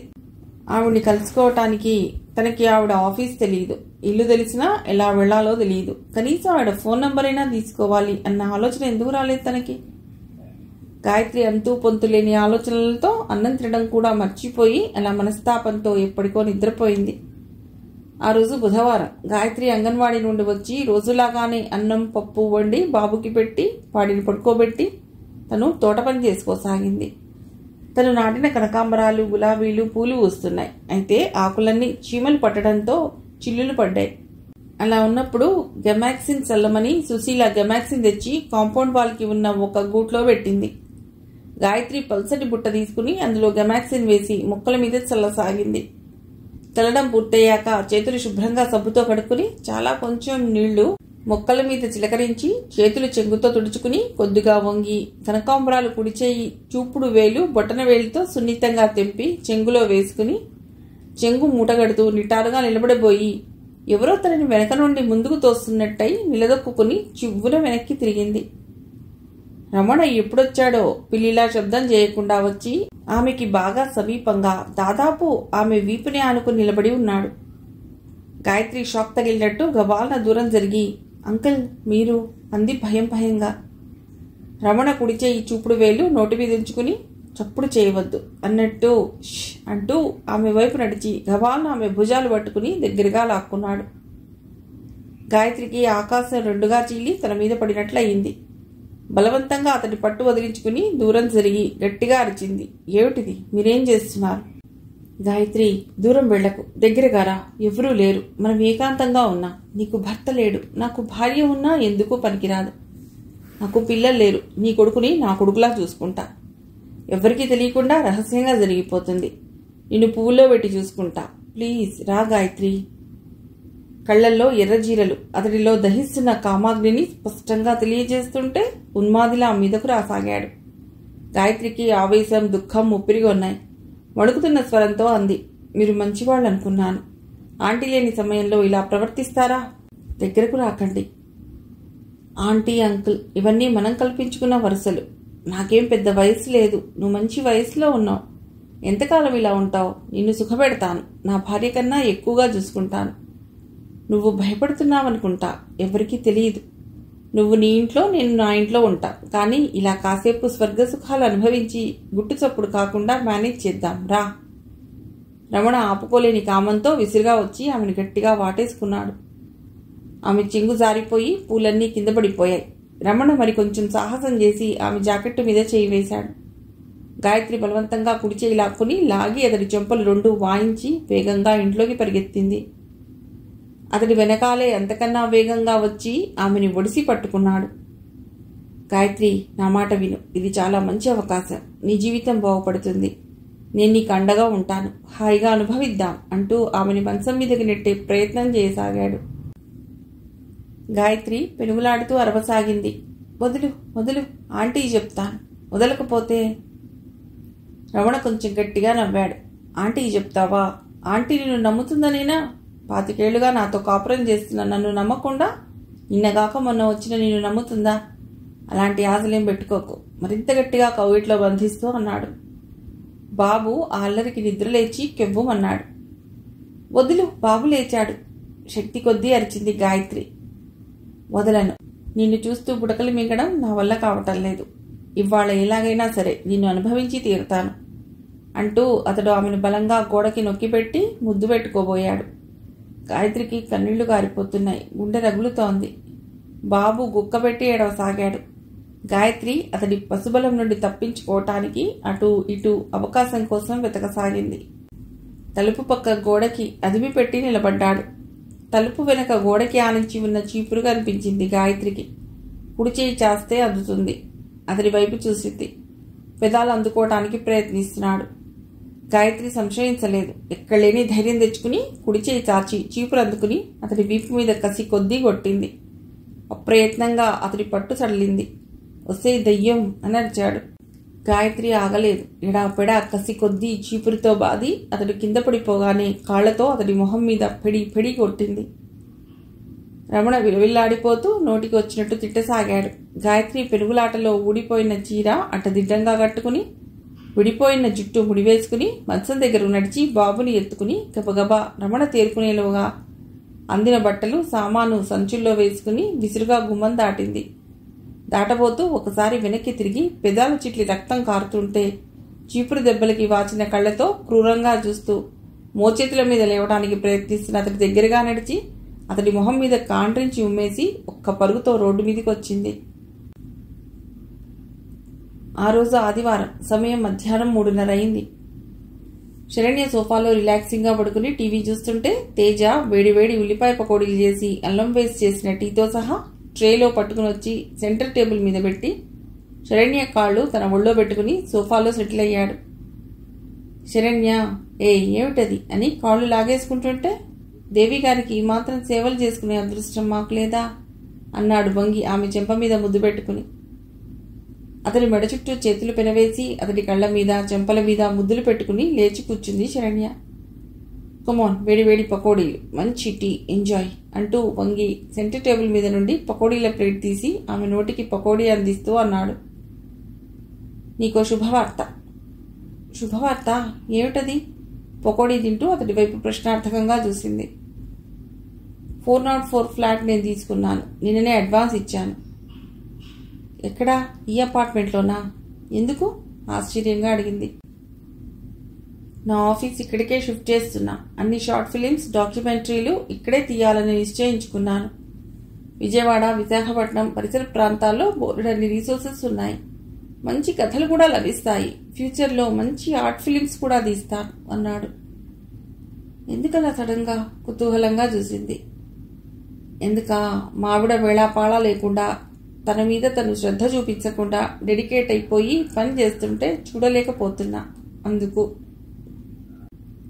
శరణ్య అదా సంగతి అన్నట్టు పకోడీ తింటూ, బాగుంది, ఉద్యోగం అన్నాక కష్టపడకపోతే ఎలా అంది. ఆమెకి మరికొంచెం దగ్గరకు జరిగి నుదుటి మీద ముంగుర్లు సవరిస్తూ, ఇంతగానా శరణ్య, నువ్వు ఇంతగా కష్టపడుతుంటే చూడలేకపోతున్నా. అలాగని నీ ఉజ్వలమైన భవిష్యత్తు పాడు చేయడం కూడా నాకు ఇష్టం లేదు. అందుకే ఎట్టి పరిస్థితుల్లోనూ ఇంకా నేను ఒంటరిగా వదిలేయదలుచుకోలేదు. అతడి స్వరంలో వినిపిస్తున్న బాధ ఆమె మనసును తాకింది. అతడి కళ్లల్లో నిజాయితీకి చెలించిపోయింది. 4 రోజులు క్యాంపులు, ఇన్స్పెక్షన్లు, మీటింగ్స్తో టైంకి తిండి కూడా తినకుండా బాగా అలసిపోయిన శరణ్య ఆ రోజే కొంచెం ఖాళీగా ఉంది. పెళ్లి అయి కాపురం పెట్టాక ఒక 4 రోజులు మాత్రం ఇద్దరూ ఆడుతూ పాడుతూ షికార్లు, సినిమాలు తిరుగుతూ గడిపారు. ఆ తర్వాత నగరంలోని రాజకీయాల్లో అనిశ్చితి, అల్లర్లు, గొడవలు, వీటితో బిజీ అయిపోయింది. తేజకి ఒక పక్క తన భార్య అంత ఉన్నతమైన బాధ్యతాయుతమైన స్థానంలో ఉన్నందుకు ఆనందంగా అనిపించినా, వేళకి తిండి నిద్ర లేకుండా పనిచేయవలసి రావటం, ఇంట్లో ఉన్న కాసేపు ఫోన్లు, ఇక్కడ మీటింగ్, అక్కడ గొడవలు అంటూ వెంటనే పిలిపించడం చిరాకుతో పాటు శరణ్య పట్ల సానుభూతి కలిగింది. రోజూ వంట మనిషి వచ్చి ఆవిడకు చేతనైనట్టు ఏదో వండి పెట్టి వెళ్ళటం, ఎప్పుడో రాత్రి పొద్దుపోయాక వచ్చిన శరణ్య చల్లారిపోయి రుచి పచ్చి లేని ఆ తిండి తినటం అతడికి నచ్చలేదు. అందుకే అదే అపార్ట్మెంట్లో ఖాళీ అయిన 2 పడగదుల ఫ్లాట్కి ఆఫీస్ షిఫ్ట్ చేసేద్దాం అనుకుని అడ్వాన్స్ ఇచ్చేశాడు. శరణ్య అతడి చేయందుకుని పెదాల కానించుకుని, ఇంత ప్రేమ నా మీద అంది. ఎంత ప్రేమో ముందు ముందు ఇంకా చూస్తావు, అది చూపించడానికే ఈ ఏర్పాట్లు అన్నాడు. మంచి పని చేశావు, కానీ నీ ప్రొఫెషన్కి హైదరాబాద్ నుంచి రావటం అంత కరెక్ట్ కాదేమో అంది. నిన్ను వదిలిపెట్టి హైదరాబాద్లో కాదు కదా, ఎక్కడా ఉండలేను శరణ్య. ఇంతకాలం వేరు, ఇప్పుడు నువ్వు నా భార్యవి. నీ మంచి చెడ్డలు చూడవలసిన అవసరం బాధ్యత నాకుంది. ఇంత బిజీగా ఉండి వేళకు తిండి కూడా తినకుండా నీ ఆరోగ్యం పాడు చేసుకుంటుంటే ఎలా చూస్తూ ఊరుకుంటాను? అందుకే దగ్గరుండి నిన్ను కంటికి రెప్పలా చూసుకుంటాను. శరణ్య అతడి ప్రేమకి పరవశించిపోతూ కొంచెం కొంటెగా అంది. అయితే నీ పనులన్నీ మానేసి వంట చేస్తావా? వంట మనిషిని మాన్పించదా? హ్యాపీగా. ఆవిడ వంట నాకు అసలు నచ్చడం లేదు, నేనే చేస్తాను, మాన్పించే అన్నాడు. శరణ్య పొక్క నవ్వి, ఇంకా నయం, పని మనిషిని కూడా మాన్పించమనలేదు. పనులన్నీ మానేసి ఇంట్లో కూర్చుంటావా ఏం అంది. నా పనులు బయట తిరిగేవి తక్కువ. ఆఫీస్లో కూర్చుని గ్రౌండ్ వర్క్ చేసుకోవచ్చు. ఫోన్స్ ద్వారా, వాట్సాప్ ద్వారా అందరినీ కాంటాక్ట్ చేయవచ్చు. షూటింగ్ సమయానికి 2 రోజులు బయటికి పెడతా. కొన్ని ఇండోర్ షూటింగ్స్ అవ్వచ్చు. బాగుంది, కానీ బొత్తిగా జోరుగా గులాం అనిపించుకోకు అంది అల్లరిగా అతడి క్రాఫ్ట్ చెరిపేస్తూ. ఎవరేమనుకున్నా ఐ డోంట్ కేర్ నిర్లక్ష్యంగా అంటూ ఆమెను ఒళ్ళోకి లాక్కున్నాడు. అప్పుడే తేజ ఫోన్ మోగింది. అబ్బా, ఇప్పుడే మోగాలా విసుక్కుంటూ పక్కన క్యాబినెట్ మీద పెట్టిన ఫోన్ తీసుకున్నాడు. అతను ఫోన్ మాట్లాడుతుంటే శరణ్య ప్లేట్లోని పకోడీలు ఒక్కొక్కటే అతడి నోటికి అందిస్తూ తను తింటూ కూర్చుంది. ఫోన్ మాట్లాడటం అయిపోయాక తేజ హుషారుగా చెప్పాడు. నా కజిన్ అనిరుద్ధన్ ఉండేవాడు. నా చిన్నప్పుడు మేము వాళ్ళు పక్కపక్క ఇళ్లలో ఉండేవాళ్ళం. వాడు 20 ఏళ్ల వయసులోనే వాళ్ళ నాన్నతో గొడవపడి మిలిటరీకి వెళ్ళిపోయాడు. ఈ మధ్య రిటైర్మెంట్ తీసుకుని వచ్చాట. ఫోన్ చేశాడు. వాడు రేపు మన ఇంటికి వస్తా అన్నాడు. ఇక్కడికా అంది శరణ్య. యా, చాలా మంచివాడు, వెరీ సెన్సిటివ్ మ్యాన్. నేనంటే చాలా ఇష్టం. నా షార్ట్ ఫిలిమ్స్ కూడా వాడికి పంపాను. చూసి చాలా ఎమోషనల్ అయ్యానని నాకు లెటర్ రాశాడు. నాకన్నా 5-6 ఏళ్లు పెద్ద, అయినా నాతో మంచి ఫ్రెండ్లాగా ఉండేవాడు. చాలా ముద్దు చేసేవాడు. అతడితో గడిపిన మధుర క్షణాలు గుర్తు చేసుకుంటూ అన్నాడు తేజ. సో అయ్యగారు 2 రోజులు బిజీ అన్నమాట అంది. నువ్వు ఇంటికి వచ్చేసరికి ఇంట్లోనే ఉంటానులే. చాలా జోవియల్ కూడా వాడు. 10 నిమిషాలు మాట్లాడావంటే పడి నవ్వుతావు. చిన్నప్పటి నుండి పెద్ద కమీడియన్. అతడి గురించి చెప్తున్నప్పుడు తేజ మొహంలో వెళ్లి విరుస్తున్న ఆనందం చూస్తుంటే శరణ్యకి ఆ కజిన్ తేజకి ఎంత సన్నిహితుడో అర్థమైంది. అనిరుద్ధ్ వచ్చాడు. సోమవారం శరణ్య ఆఫీస్కి బయలుదేరుతుండగా వచ్చాడు. తేజ అతడు కారు దిగుతుండగానే ఎదురు వెళ్లి ఆలింగనం చేసుకుని స్నేహితుడికి స్వాగతం పలికాడు. లిఫ్ట్లో ఇద్దరూ పైకి వెళ్లేసరికి శరణ్య రెడీ అయి ఉంది. డ్రైవర్ వచ్చి ఆమెకి రిపోర్ట్ చేశాడు. తేజ శరణ్యని అనిరుద్ధ్ని పరస్పరం పరిచయం చేశాడు. కేసే హో బేటీ అంటూ ఎంతో కాలంగా పరిచయం ఉన్నంత ఆత్మీయంగా పలకరించాడు అనిరుద్ధ్. మేమిద్దరం చిన్నప్పుడు ఒకళ్ళనొకళ్ళు విడిచి ఉండేవాళ్ళం కాదు. ఇప్పుడు నా ప్లేస్ మీరు తీసుకున్నారు అన్నాడు నవ్వుతూ. శరణ్య చిరునవ్వు నవ్వింది. ఫ్రెష్ అవుతావా అనిరుద్ధ్ అడిగాడు తేజ. ఓహ్, నాట్ నెసెసరీ. పొద్దున్నే స్నానం చేసి బయలుదేరాను. ఐఎమ్ ఫ్రెష్ అన్నాడు అనిరుద్ధ్. శరణ్య తేజతో అంది. బ్రేక్ఫాస్ట్ చేస్తూ మాట్లాడుకుందామా? యా, కమాన్ అని అంటూ డైనింగ్ టేబుల్ దగ్గరకు దారి తీశాడు. అన్నయ్య అని పిలవకుండా పేరు పెట్టి పిలుస్తున్న తేజ వైపు ఆశ్చర్యంగా చూసింది శరణ్య. ఆ చూపులు గమనించి నవ్వుతూ అన్నాడు. మాకు వరుసల కన్నా ఈ స్నేహబంధమే ఎక్కువ. వంట మనిషి అందరికీ ఇడ్లీ, కారపొడి, చట్నీ వేసిన ప్లేట్లు తెచ్చిపెట్టింది. ఇంతకీ ఎప్పుడొచ్చో? మళ్ళీ వెడతావా అడిగాడు తేజ. మళ్ళీనా? వెళ్ళడానికి కాదురా, ఉండిపోవడానికి వచ్చేసా. ఇక వెళ్లే ప్రసక్తే లేదు అన్నాడు అనిరుద్ధ్. పెళ్లి చేసుకున్నావా అడిగాడు తేజ. మిలిటరీ వాడు పెళ్లి చేసుకుని పెళ్ళాన్ని సుఖపెడతాడా అన్నాడు అనిరుద్ధ్ నవ్వుతూ. అదేమిటి, మిలిటరీలో ఉన్న వాళ్ళు పెళ్లిళ్ళు చేసుకోలేదా ఏం అన్నాడు తేజ. చేసుకున్నారు, కానీ నేను చేసుకోలేదు. ఎందుకంటే నా లైఫ్ ఇన్సెక్యూర్. ఏ క్షణాన చచ్చిపోతానో, ఏ క్షణాన కాళ్ళు చేతులు విరుగుతాయో తెలియదు. అదే జరిగితే నన్ను చేసుకున్న అమ్మాయికి ఎంత అన్యాయం జరుగుతుంది. అందుకే ఇంతకాలం చేసుకోలేదు. ఇక నా ప్రాణానికి ఏ హాని లేదు. ఇప్పుడు చేసుకోవచ్చు, కాకపోతే 40స్కి చేరుతున్న నన్ను చేసుకోవటానికి ఏ అమ్మాయి ముందుకొస్తుంది? అతని మాటలకి ప్రశంసగా చూసింది శరణ్య. తేజ అతడి భుజం మీద తట్టి, ఇప్పుడు ఇంకా హ్యాండ్సమ్గా ఉన్నావు, నీకేంటి, ఎవరైనా చేసుకుంటారు ఎగిరి గంతేసి అన్నాడు. ఓకే, అలా ఎవరన్నా ఎగిరితే గట్టిగా పట్టుకుని తీసురా, చేసుకుంటా అన్నాడు అనిరుద్ నవ్వుతూ. శరణ్య నవ్వుతూ లేచి నిలబడి, నాకు టైం అయింది, ఆఫీస్కి వెడుతున్నాను, మీరు మీ తమ్ముడితో ఎంజాయ్ చేయండి, మీ ఇల్లే అనుకుని ఫ్రీగా ఉండండి అంది. ఒక్కరోజు లీవ్ పెట్టకూడదు, సరదాగా నువ్వు మాతో స్పెండ్ చేయవచ్చు అన్నాడు తేజ శరణ్యతో. ఇవాళ మీరిద్దరూ కబుర్లు చెప్పుకోండి, తనివి తీరా, రేపు మార్నింగ్ ఒక మీటింగ్ ఉంది, అది అవ్వగానే వచ్చేస్తాను అంది. ఓకే అమ్మా, వెళ్ళిరా అన్నాడు అనిరుద్. థ్యాంక్స్ అంటూ శరణ్య తేజకు కూడా చెప్పి వెళ్ళిపోయింది. కజిన్స్ ఇద్దరూ కబుర్లలో పడ్డారు. మర్నాడు అన్నట్టే మధ్యాహ్నం 2 ఇంటికి వచ్చేసింది శరణ్య. అప్పటికి వంట మనిషిని అవసరం లేదు లీవ్ తీసుకోమని పంపించేసి కజిన్స్ ఇద్దరూ కలిసి ఫ్రైడ్ రైస్, ఎగ్ పులుసు, పన్నీర్ బటర్ మసాలా కూర చేశారు. శరణ్య వస్తూనే, ఏమిటి ఈ ఘుమఘుమలు అంది. మేమిద్దరం కలిసి వాళ్ళ నీకోసం స్పెషల్ చేశాం, నువ్వు త్వరగా ఫ్రెష్ అయ్యిరా అన్నాడు తేజ. భోజనాలు చేస్తూ బోలెడు కబుర్లు చెప్పుకున్నారు. భోజనాలు అయ్యాక అనిరుద్ పెళ్లి విషయం ప్రస్తావనకొచ్చింది. నీ పెళ్లి చేసే బాధ్యత నాది, మ్యాచెస్ చూడమంటావా అడిగాడు తేజ. చూడు, మీ ఇద్దరిని చూస్తుంటే నాకు కూడా అర్జెంటుగా పెళ్లి చేసుకోవాలనిపిస్తోంది అన్నాడు అనిరుద్.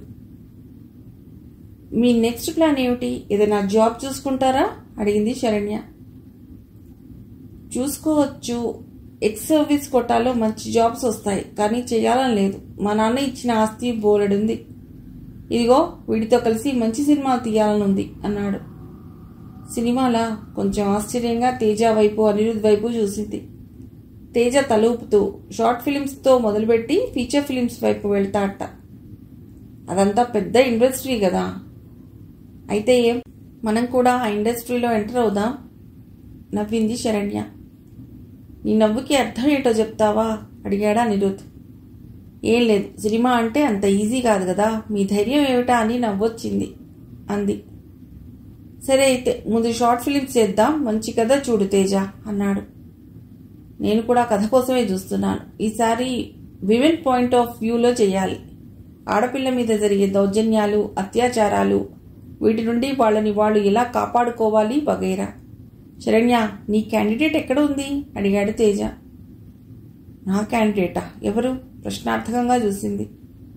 అదే ఆ అమ్మాయి, పేరు మర్చిపోయాను, ఇందిరా పార్క్ గుల్మోహర్. అతని మాట పూర్తి కాకుండానే, ఓ గాయత్ర్యా, చెప్పాగా అంగన్వాడీలో చేర్చాను, ఎందుకు? ఆ అమ్మాయిని పెట్టి ఆమె కథే షార్ట్ ఫిలిం తీస్తే ఎలా ఉంటుంది అని ఆలోచన వచ్చింది. ఆ అమ్మాయి కథ షార్ట్ ఫిలింగా సరిపోదు, పెద్ద సినిమా తీయాలి. 45 minutes చేయవచ్చు. ఎవరా అమ్మాయి, ఏమా కథ అడిగాడు అనిరుద్. శరణ్య చెప్పబోతుండగా ఆమె ఫోన్ మోగింది సుశీల దగ్గర నుండి. శరణ్య ఆన్సర్ బటన్ నొక్కి, హలో చెప్పండి అమ్మా అంది. ఫోన్లో అవతలి వాళ్ళు చెప్తున్న విషయం వింటున్న శరణ్య మొహంలో రంగులు మారటం, ఆమె స్పందిస్తున్న తీరు తేజ నొసలు చిట్లించి చూడసాగాడు. ఎండ్ బటన్ నొక్కి ఆందోళనగా అంది శరణ్య. గాయత్రి వెళ్ళిపోయిందిట. ఎక్కడికి అడిగాడు తేజ. తెలీదు, సుశీల ఇంట్లో ఏదో దొంగతనం చేసి పారిపోయిందంటోంది. కానీ ఐ డోంట్ బిలీవ్, ఏదో జరిగింది, లేకుంటే ఆ అమ్మాయి పారిపోవడం ఏమిటి, భయపడి వెళ్ళిపోయి ఉండాలి, లేకుంటే వీళ్లే ఏదో చేసి వెళ్ళగొట్టుంటారు. మళ్లీ తలనొప్పి మొదలైందా మనకి అన్నాడు తేజ. శరణ్య గవాలన లేచి, నేను నందిగామ వెళ్ళాలి అంది. ఆగు, మేము వస్తాం, ఒక్కదానివి ఎందుకు అంటూ తేజ అనిరుద్ కూడా లేచారు. గాయత్రి 3 రోజులుగా ఆ గుడిలో తలదాచుకుంటుంది. రమణ తన మీద హఠాత్తుగా చేసిన దాడితో మతిపోయి దిక్కుతోచక, ఎవరూ తనని రక్షించేవారు కనిపించక వెర్రిదాన్లా బాబుని సామాను తీసుకుని నేరుగా బస్టాండ్కి వెళ్లి కనిపించిన బస్సు ఎక్కింది. అది ఏ బస్సో ఎక్కడికి వెడుతుందో కూడా తెలియదు. కండక్టర్ వచ్చి టికెట్ అడిగిందాకా అయోమయంలో ఉండిపోయింది. ఈ బస్సు ఎక్కడికి వెళ్తుందండి అడిగింది. ఎక్కడికి వెళ్ళాలి మీరు అడిగాడు. తెలియదు అంది కన్నీళ్లతో. విజయవాడ పెడుతుంది బస్, మీ వాళ్ళెవరూ లేరా అడిగాడు. తల అడ్డంగా ఊపింది. అతడు సానుభూతిగా చూశాడు. గాయత్రి ఆశగా అడిగింది. విజయవాడలో శరణ్య గారు అని ఆఫీసర్ గారు ఉంటారు, మీకు తెలుసా? ఏ ఆఫీసులో పనిచేస్తారండి అడిగాడు. గాయత్రికి మొదటిసారి తన తెలివి తక్కువ తనం మీద చిరాకేసింది. ఆవిడ ఇక్కడ పనిచేస్తారు, ఏ పోస్ట్లో ఉన్నారో కూడా తెలుసుకోలేదు. ఆవిడ ఫోన్ నెంబర్ తీసుకోలేదు.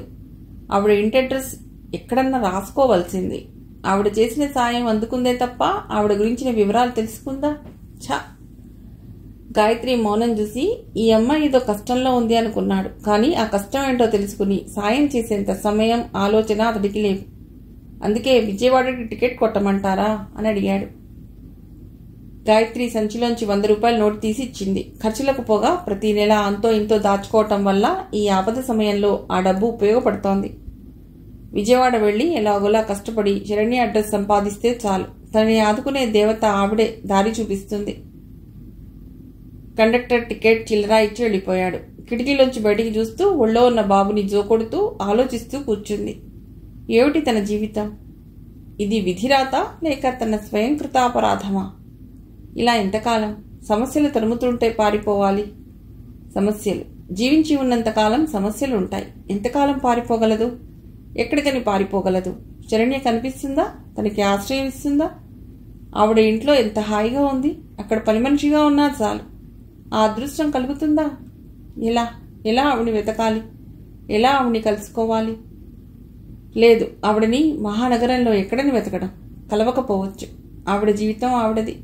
తనకి ఒక షెల్టర్ ఏర్పాటు చేసి ఒక చిన్న ఉద్యోగం చూపించటమే ఎంతో పెద్ద విషయం. అసలు ఆవిడెవరు? తనకి ఆవిడకి ఏం సంబంధం? ఎందుకు ఇంత సాయం చేయాలి? సుశీల గారి ఎంత మంచి ఇల్లాలు. అలాంటి ఇల్లాలికి ఒక నీచుడు భర్త. ఇన్ని నెలల నుండి తను ఉంటున్నా ఏనాడు తన వైపు కూడా చూడని రమణ అలా ఎందుకు ప్రవర్తించాడు? ఇదంతా తన దురదృష్టమా? తను ఇలా పారిపోవటాన్ని సుశీల గారికి ఏమని చెప్తాడో? ఆవిడ ఆయన చెప్పేది నమ్ముతుందా? ఇలాంటి రమణలు ఈ ప్రపంచంలో ఎందరున్నారో. అలాంటి వాళ్ల నుండి ఎంతకాలం తను పారిపోవాలి? ఎంత దూరం పారిపోవాలి? అసలు ఎందుకు బతకాలి? విజయవాడ విజయవాడ కండక్టర్ అరుపుతో ఆలోచనల నుండి తెప్పరిల్లి సంచులను బాబుని మోస్తూ బస్ దిగింది. కానీ ఎటు వెళ్లాలో తెలియక నేరుగా క్యాంటీన్కి వెళ్లి ఇడ్లీ బాబుకి తినిపించి తను తిని అక్కడే కూర్చుంది చాలాసేపు. ఆ తర్వాత ప్రయాణికులతో కిక్కిరిసిపోవడంతో అక్కడి నుంచి బయలుదేరి ఆగుతూ నడుస్తూ ఎటుపోతుందో తెలియక కనకదుర్గ అమ్మవారి గుడికి వచ్చింది. ఇవాళ్టికి 2వ రోజు. పగలు రాత్రి భక్తులతో నిండి ఉండే ఆ దేవాలయంలో తలదాచుకుని అక్కడే ఎవ్వరికీ కనిపించకుండా గడుపుతూ పులిహోర ప్రసాదం తింటూ గడుపుతోంది. కానీ ఇలా ఎన్ని రోజులు గడపగలదు? ఎవరన్నా చూస్తే ఎంత ప్రమాదం? గాయత్రి ఊహించిందే జరిగింది. శివాలయం పూజారి గారు అటుగా వెడుతూ గాయత్రిని చూశారు. దీనావస్థలో ఒడిలో 7 ఏడాది పిల్లవాడితో 2 సంచులు దగ్గరగా జరుపుకుని బిక్కు బిక్కుమంటూ కొండని ఆనుకుని కూర్చున్న గాయత్రిని సమీపించి అనుమానంగా అడిగాడు, ఎవరమ్మా నువ్వు? గాయత్రి భయంగా లేచి నిలబడింది. సమాధానం చెప్పలేదు. ఎక్కడుండి వస్తున్నావు? ఇక్కడెందుకున్నావు? ఆయన స్వరంలో గద్దింపు. గాయత్రికి భయంతో కళ్లల్లో గిర్రున నీళ్లు తిరిగాయి. ఆమె కళ్ళ నీళ్లు చూసి కొంచెం తగ్గి నెమ్మదిగా అడిగాడు, ఎవరు నువ్వు? ఇక్కడేం చేస్తున్నావు? గాయత్రి వెక్కి వెక్కి ఏడుస్తూ చెప్పింది, నాకెవరూ లేరండి, దిక్కులేని దాన్ని. నాకు ఒక్క సహాయం చేయండి. శరణ్య గారని పెద్ద ఆఫీసర్, ఆవిడ అడ్రస్ చెప్పండి చాలు. శరణ్య? ఈ పేరెక్కడో విన్నానే. ఆయన కాసేపు ఆలోచించి, కొత్తగా వచ్చిన డిప్యూటీ ఎంఆర్ఓ గారా అన్నాడు. ఆ గుడికి ఎంఆర్ఓలు, డిప్యూటీ కలెక్టర్లు వచ్చినప్పుడు చాలా హడావుడి జరగటం, వాళ్ళందరికీ ప్రత్యేక దర్శనాలు, ప్రత్యేక పూజలు చేయటం సామాన్యం. అందులోనూ శరణ్య మొదటిసారి ఎంఆర్ఓతో కలిసి వచ్చింది. ఆ రోజు ఆమె కొత్తగా ఉద్యోగంలో చేరిందని అర్చన చేసి వృద్ధిలోకి రావాలని దీవించారు పూజారులంతా. వారిలో శివాలయం పూజారిగా ఆయన కూడా ఉన్నాడు. చిన్న వయసులో ఉన్న ఒక అందమైన అమ్మాయిని డిప్యూటీ ఎంఆర్ఓగా చూడటంతో అతడికి బాగా గుర్తుండిపోయింది. ఆయన అలా అడగగానే గాయత్రి గబగబా అడిగింది, అవునండి ఆవిడే. మీకు ఆవిడ తెలుసా? నీకు ఏమవుతుంది ఆవిడ? అంత పెద్ద ఆఫీసర్ తాలూకు అమ్మాయి అని తెలియగానే కొంచెం శ్రద్ధగా అడిగాడు ఆయన. అన్నీ అవుతారండి. నన్ను ఆవిడ దగ్గరికి చేర్చి పుణ్యం కట్టుకోండి, మీ పాదాలకు నమస్కరిస్తాను దీనంగా వేడుకుంది గాయత్రి. అలాగే అలాగే, దేవాలయం ఆఫీసులో చెప్తాను, వాళ్ళు నీకు సాయం చేస్తారు. ఇక్కడే కూర్చో, నేను గంటలో వస్తాను, పూజ టైం అయింది అంటూ ఆయన వెళ్ళిపోయాడు. ఆయన వెళ్ళిన వైపు ఆశగా చూస్తూ అలా కొండను ఆనుకుని కూర్చుండిపోయింది. శరణ్య, తేజ, అనిరుద్ సుశీల ఇంట్లో కూర్చున్నారు. సుశీల ఆమె భర్త ఒక సోఫాలో కూర్చున్నారు. సమయం 5:30 కావస్తోంది. భార్యాభర్తలిద్దరూ ఆఫీస్కి లీవ్ పెట్టి శరణ్య కోసం ఎదురు చూస్తున్నారు. శరణ్యతో పాటు ఆమె భర్త మూడో వ్యక్తి రావటంతో కొంచెం రమణ కంగు తిన్నట్టు అనిపించింది. సుశీల మాత్రం ఆదరంగా ఆహ్వానించింది. పరస్పర పరిచయాలు, కుశల ప్రశ్నలు అయ్యాక గాయత్రి ఎలా వెళ్ళిపోయింది చెప్పింది సుశీల.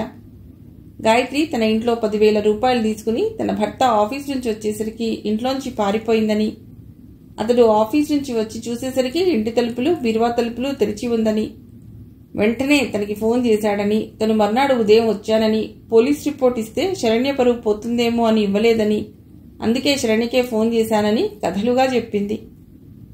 ఏ బీరువాలోంచి తీసిందని అనుకుంటున్నారో ఆ బీరువా వాళ్ళింటికి గాయత్రి పోర్షన్కి మధ్యలో ఉన్న తలుపు. గాయత్రి ఉన్న పోర్షన్ చూపించింది. గాయత్రి కొన్ని ముఖ్యమైన సామాన్ తీసుకుని కొన్ని వదిలేసింది.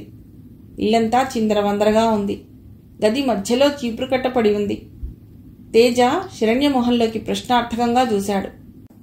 చీపురు కళ్ళసేగలతో చూపించాడు. శరణ్య తల పంకించి వంగి చీపురు తీసి గోడకి పెట్టింది. కొన్ని పుల్లలు కింద పడి ఉన్నాయి. అక్కడి నుండి మళ్ళీ సుశీల పోర్షన్లోకి వెళ్ళి రమణ మొహంలోకి చూస్తూ అడిగింది, ఆ రోజు మీరు ఆఫీస్ నుంచి ఎన్ని గంటలకు వచ్చారు? రమణ కొంచెం తడబడి, ఆ రోజు బాగా లేట్ అయింది మేడం, మీరు రాలేదు కదా, ఏ క్షణానైనా వస్తారని 6:30 వరకు ఎదురు చూస్తూ ఆఫీస్లోనే ఉన్నా నేను, సూపరింటెండెంట్ గారు. 6:30కి బయలుదేరి ఇంటికి వచ్చేసరికి నాకు వణుకొచ్చేసింది. ఏం చేయాలో తెలియక చాలాసేపు నిస్త్రాణగా కూర్చుని అప్పుడు సుశీలకు ఫోన్ చేశాను. అందుకే సుశీల మర్నాడు వచ్చింది, లేకపోతే వెంటనే బయలుదేరి వచ్చేది అన్నాడు. తేజ శరణ్య ఒకరినొకరు చూసుకున్నారు. అనిరుద్ నిటారుగా ఉన్నవాడు కొంచెం కదిలి అసహనం ప్రదర్శించాడు. సుశీల లేచి, కాఫీ తెస్తారు మేడం అంటూ కిచెన్ వైపు వెళ్ళబోతుంటే, వద్దండి ఇప్పుడేం వద్దు, తేజకి అర్జెంట్ పని ఉంది, మేం వెళ్ళాలి అంటూ తను లేచి తేజ అనిరుద్ వైపు చూసింది. అనిరుద్ లేస్తూ, పోలీస్ రిపోర్ట్ ఇస్తే బాగుంటుంది కదా, ఇలా వదిలేస్తే ఇంకా ఏమేం తప్పులు చేసి నీ పరువు తీస్తుందో అన్నాడు. శరణ్య అవునన్నట్టు తల పంకించి, ముందు నేను ఎస్ఐతో మాట్లాడతా, తర్వాత మీకు ఫోన్ చేస్తా, స్టేషన్ కొద్దురు గాని అని సుశీలకు చెప్పి బయలుదేరింది. కారులో కూర్చున్నాక డ్రైవర్కి చెప్పింది, ఆఫీస్కి పోని. అలాగే మేడం అన్నాడు డ్రైవర్. వాళ్ళ మాటలు నమ్మేలా లేవు, ఏదో దాస్తున్నారు ఇద్దరు, ఏదో జరిగిందనిపిస్తోంది అన్నాడు తేజ. నాకు అలాగే అనిపిస్తోంది, అందుకే పోలీస్ రిపోర్ట్ అన్నాను అన్నాడు అనిరుద్. 10 నిమిషాల్లో తెలుస్తుంది వాళ్ళు చెప్పేది ఎంత నిజమో అంది శరణ్య. కారు ఆఫీస్ ప్రాంగణంలోకి రాగానే బంట్రోత్ పరిగెత్తుకుంటూ వచ్చి డోర్ తీశాడు. శరణ్య నేరుగా తన చేంబర్కి వెళ్ళింది. తేజ అనిరుద్ ఆఫీస్ అంతా పరికిస్తూ ఆమె వెనకాల వెళ్లారు. అప్పటికీ స్టాఫ్ అందరూ వెళ్ళిపోయారు. అకౌంటెంట్, సూపరింటెండెంట్ మాత్రం అప్పుడే సర్దుకుంటున్నారు వెళ్లటానికి. శరణ్యని చూడగానే ఆవిడ ఆ సమయంలో రావడంతో కంగారు పడుతూ వచ్చారు. కాసేపు వాళ్లతో పెండింగ్ వర్క్స్ గురించి చర్చించి క్యాజువల్గా అడిగినట్టు అడిగింది. అందరూ ఆఫీస్కి సరిగ్గా వస్తున్నారా? క్యాజువల్ లీవ్ పెట్టిన వాళ్ళవి రిజిస్టర్లో రికార్డ్ చేస్తున్నారా? ఒకసారి అటెండెన్స్ రిజిస్టర్, లీవ్ రిజిస్టర్లు తీసిరండి అంది సూపరింటెండెంట్తో. అంతకుముందు ఫ్రెంచ్ లీవ్లు, పర్మిషన్లు అడ్డు అదుపు లేకుండా ఉండేవి. అవన్నీ కట్ చేసి స్ట్రిక్ట్ చేసింది శరణ్య. ప్రతి క్యాజువల్ లీవ్ రికార్డ్ అవ్వాలి, అత్యవసరం అయితే తప్ప పర్మిషన్లు ఇవ్వకూడదు, ఫ్రెంచ్ లీవ్ ప్రశ్నే లేదు. అతడు వేగంగా వెళ్లి రిజిస్టర్స్తో వచ్చాడు. శరణ్య అటెండెన్స్ రిజిస్టర్ తీసుకుని రమణ పేరు ఉన్న దగ్గర చూసింది. 3 రోజుల క్రితం, అంటే సోమవారం అతడి సంతకం లేదు, మిగతా అందరి సంతకాలు ఉన్నాయి. సోమవారం రమణ గారు రాలేదా అడిగింది. సోమవారం అతడు గుర్తు చేసుకుంటున్నట్టు ఆలోచిస్తుంటే అకౌంటెంట్ అన్నాడు, అవును రాలేదు, తలనొప్పిగా ఉందని ఫోన్ చేశాడు, నేనే మాట్లాడాను. ఐసీ అంటూ రిజిస్టర్లు ఒకసారి తిరిగేసి వాళ్ల వైపు జరిపి, లీవ్ లెటర్ ఇచ్చారా అడిగింది. లేదు మేడం, తీసుకుంటాను నమ్రతగా అన్నాడు సూపరింటెండెంట్. కొన్ని ఫైల్స్ చూసి సంతకాలు పెట్టి ఇచ్చేసి నేను నెక్స్ట్ మండే వస్తాను అంటూ లేచింది. అప్పటిదాకా శరణ్య అడ్మినిస్ట్రేషన్ స్టైల్ ముగ్ధులై చూస్తున్న తేజ అనిరుద్ ఆమెను అనుసరించారు. కారులో కూర్చున్నాక అంది శరణ్య, రమణ పెద్దవాడు, నెమ్మది మనిషి, కానీ ఏదో అబద్ధం మాత్రం చెప్తున్నాడు. ఏమై ఉంటుందో తెలియటం లేదు. ఆ రోజు, అంటే గాయత్రి వెళ్ళిపోయిన రోజు అతడు లీవ్ పెట్టాడు. ఇంట్లో ఉన్నాడో ఎక్కడికైనా వెళ్ళాడో, ఏం జరిగిందో ఈ అమ్మాయి కనిపిస్తే గానీ చెప్పలేను. ముందు గాయత్రి ఎక్కడ ఉందో తెలుసుకోవాలి. ఒకసారి అంగన్వాడీకి వెడదాం. అప్పుడే ఆవిడ ఫోన్ మోగింది. శరణ్య ఆన్సరింగ్ బటన్ నొక్కింది. అవతల నుండి, అమ్మా నమస్కారం, నేను కనకదుర్గమ్మ వారి దేవాలయం ఆఫీస్ ఇన్ఛార్జ్ సుబ్రహ్మణ్యం మాట్లాడుతున్నాను అని వినిపించింది. నమస్కారం అండి, చెప్పండి అంది శరణ్య. అమ్మా ఇక్కడ ఒక అమ్మాయి వచ్చింది అని ఒక్క నిమిషం అంటూ ఆగి అవతల ఎవరో నీ పేరేమిటి అని అడిగాడు. మళ్ళీ శరణ్యతో గాయత్రిట 3 రోజుల నుండి ఈ దేవాలయంలో అటు ఇటు తిరుగుతూ తలదాచుకుంది, మీ దగ్గర తీసుకువెళ్ళమని అడుగుతోంది అన్నాడు. శరణ్య ఒక్కసారి గట్టిగా గాయత్ర్యా అంది. అవునమ్మా, చేతిలో పిల్లవాడున్నాడు అన్నాడతడు. శరణ్య తేజ వైపు చూసి గాయత్రి దొరికింది అని అక్కడే ఉండమనండి, నేను వస్తున్నాను అంది. డ్రైవర్కి విజయవాడ పోని అని చెప్పి తేజ వైపు చూసింది. గాయత్రి శరణ్య ఇంటికి వచ్చి నెల గడిచింది. ఆ రోజే శరణ్యకి ఎవరో చెప్పారు వాడింట్లో ఒక చిన్న పోర్షన్ ఖాళీ అవుతోందని, అద్దె 3000 అంత అద్దె గాయత్రి ఎలా భరించగలదు అనిపించింది శరణ్యకి. అలా అని మన ఇంట్లో ఎంతకాలం ఉంచుకుంటాం శరణ్య, ఆ అద్దె మనం కడదాం, ఆ అమ్మాయిని పంపించు, దగ్గరేగా ఆఫీస్కి వచ్చి ఎడుతుంది అన్నాడు తేజ. శరణ్య కొద్దిసేపు ఆలోచించింది. తేజ అన్నది ఒక విధంగా కరెక్టే, ఎంతకాలం ఇక్కడ ఉంటుంది? అనిరుద్ అసలు వెళ్లే ప్రయత్నం కూడా చేయటం లేదు, వెళ్ళమని చెప్పటం బాగుండదు. అతనికి తోడు ఈ అమ్మాయి కూడా భారమే. డబ్బు ఖర్చైనా పర్వాలేదు కానీ బాధ్యత మీద పెట్టుకోవటం ఎంతవరకు సబబు? తేజ ప్రపోజల్ అంగీకరించింది. మర్నాడు అడ్వాన్స్ ఇవ్వటానికి నిశ్చయించుకున్నారు. ఆ రాత్రి డిన్నర్ టేబుల్ దగ్గర గాయత్రికి చెప్పింది ఇల్లు దొరికింది, ఫస్ట్ నుంచి అక్కడ ఉండవచ్చు అని. గాయత్రి తల ఊపింది. ఆమెకి మనసులో మాత్రం భయం పాములా పాకుతోంది. మళ్లీ తను ఒంటరిగా ఉంటే ఎవరు ఎలా అటాక్ చేస్తారో, ఎలా బతకాలో ఆమెకు దడగానే ఉంది. కానీ అలాగని వీళ్ళకి తను భారం కాకూడదు కదా అనుకుంది. అయితే ఆ విషయం విన్న అనిరుద్ మాత్రం బాధపడ్డాడు. మళ్లీ ఈ అమ్మాయిని ఒంటరిగా ఎక్కడో ఉంచటం అతడికి నచ్చలేదు. అలాగని ఆ మాట అనలేకపోయాడు. మా శక్తి ఇంతే, నీకు కావాలంటే నువ్వు సాయం చెయ్యి అంటారేమో అనిపించింది. అతడికి కూడా ఒక పక్క గాయత్రి అక్కడ ఎక్కువ కాలం ఉండడం సరికాదనిపిస్తోంది. కానీ ఆ అమ్మాయి అమాయకత్వం చూస్తుంటే మాత్రం కొంచెం జాలేస్తుంది. అందుకే మౌనంగా ఉండిపోయాడు. అంతేకాదు, తను కూడా వచ్చి నెల దాటింది. షూటింగ్ అయిపోతే వెళ్ళిపోవాలని నిర్ణయించుకున్నాడు. 2 రోజుల్లో డాక్యుమెంటరీ షూటింగ్ అయింది. రఫ్ వర్జన్ ఆఫీస్లో కూర్చుని కంప్యూటర్లో వాళ్ళు చూస్తుంటే తను దూరంగా నించుని ఆసక్తిగా చూసింది గాయత్రి. ఈ విజయవాడకి ఇంత చరిత్ర ఉందా అనిపించింది. కృష్ణానది, దుర్గమ్మ గుడి, గాంధీ హిల్స్, మొత్తం విజయవాడను అలా చూస్తుంటే సరదాగా అనిపించింది. మరో 2 రోజులు ఇద్దరు ఆఫీస్లోనే ఉండి ఎడిటింగ్, మ్యూజిక్ వగేరా పనులు చూసుకోవడంతో గాయత్రి అక్కడ ఉండకుండా శరణ్య ఫ్లాట్కి వచ్చేసింది. 1వ తారీఖు వచ్చింది. మంచి రోజు చూసి గాయత్రిని, బాబుని వాళ్ల కోసం రెంట్కి తీసుకున్న పోర్షన్కి చేర్చింది శరణ్య. అక్కడి నుండి 10 నిమిషాల నడక ఆఫీస్కి. ఆమె ఇంటి ఓనర్ ఇంట్లోనే బేబీ కేర్ సెంటర్ నడిపిస్తోంది. బాబుని ఆమె దగ్గర వదిలేసి ఆఫీస్కి రావటానికి ఏర్పాట్లు చేసింది శరణ్య. ఉదయం 10ంటికి వచ్చి మధ్యాహ్నం 3:30కి వెళ్ళిపోవాలి. ఒక్కోసారి తేజ అవుట్డోర్ షూటింగ్కి వెడితే త్వరగా వెళ్ళిపోవచ్చు. గాయత్రికి ఆవిడ పట్ల కృతజ్ఞతతో మనసు నిండిపోయింది. ఏ జన్మలోనో ఈమె నాకు అక్కనో అమ్మనో అయి ఉంటుంది అనుకుంది. గాయత్రి, బాబు వెళ్ళిపోయాక ఇల్లంతా బోసిపోయినట్టు అనిపించింది. శరణ్యతో పాటు తేజాకి, అనిరుద్కి కూడా. బాబు ఇల్లంతా పాకుతూ కేరింతలు కొడుతూ ఆడుకుంటుంటే సందడిగా ఉండేది. మనం అర్జెంటుగా ఓ పని చేయాలి అన్నాడు తేజ ఆ రాత్రి శరణ్యని దగ్గర తీసుకుంటూ. ఏమిటి బాబు అది? ఇంకా ఏదన్నా స్పెషల్ సర్వీసా? కాదు, మన సర్వీస్. మన సర్వీసా? అదోలా చూసింది. చెప్పనా? కొంటెగా అడిగాడు. చెప్పు. పిల్లల్ని కనేయాలి. నువ్వు కనే? పెదాల మధ్య నవ్వు బిగబట్టంది. జోక్ కాదు, నిజం, సీరియస్గా చెప్తున్నా. ఇక ఆ పనిలో ఉండాలి.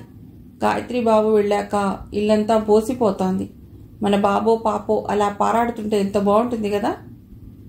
బాగానే ఉంటుంది, కానీ ఇంకా ఒక్క 8 నెలలు ఆగితే నా సర్వీస్ రెగ్యులరైజ్ అవుతుంది. అప్పుడు మెటర్నిటీ లీవ్, సిక్ లీవ్ అన్నింటికి ఎలిజిబిలిటీ వస్తుంది. 8? No problem. మనం సీరియస్గా ప్రయత్నాలు మొదలెడితే ఈలోగా 8 నెలలు గడుస్తాయి. శరణ్య తేజ ఆరాటం చూసి నవ్వింది. చాలా ఆరాటంగా ఉంది అబ్బాయికి అంది, తలతో అతడి తల సున్నితంగా ఢీకొడుతూ. గవాన్న ఆమెని మీదికి లాక్కొని బుద్ధులతో ఉక్కిరిబిక్కిరి చేస్తూ, అంతకన్నా ఇంకా ఈ ఆరాటం ఎక్కువ అన్నాడు చెవిలో గుసగుసగా. ఆఫీస్ అకామిడేషన్లో పడుకున్న అనిరుద్కి నిద్ర పట్టడం లేదు. అతడికి ఎందుకో పదే పదే గాయత్రి గుర్తుకొస్తోంది. లేత తమలపాకు లాంటి సున్నితమైన శరీరం, చక్కటి కనుముక్కు తీరు, కళకళలాడే కళ్ళు, నెమ్మదిగా మాట్లాడే తత్వం. ఆ అమ్మాయి తనకన్నా చాలా చిన్నదైపోయింది. లేకపోతే ఇలాంటి అమ్మాయిని పెళ్లి చేసుకుంటే జీవితం ప్రశాంతంగా సాగిపోతుంది కదా. ఎంత బాగుంటుంది గాయత్రి. ఎందుకో ఈ మధ్య పెళ్లి చేసుకోవాలన్న కోరిక బలంగా కలుగుతోంది.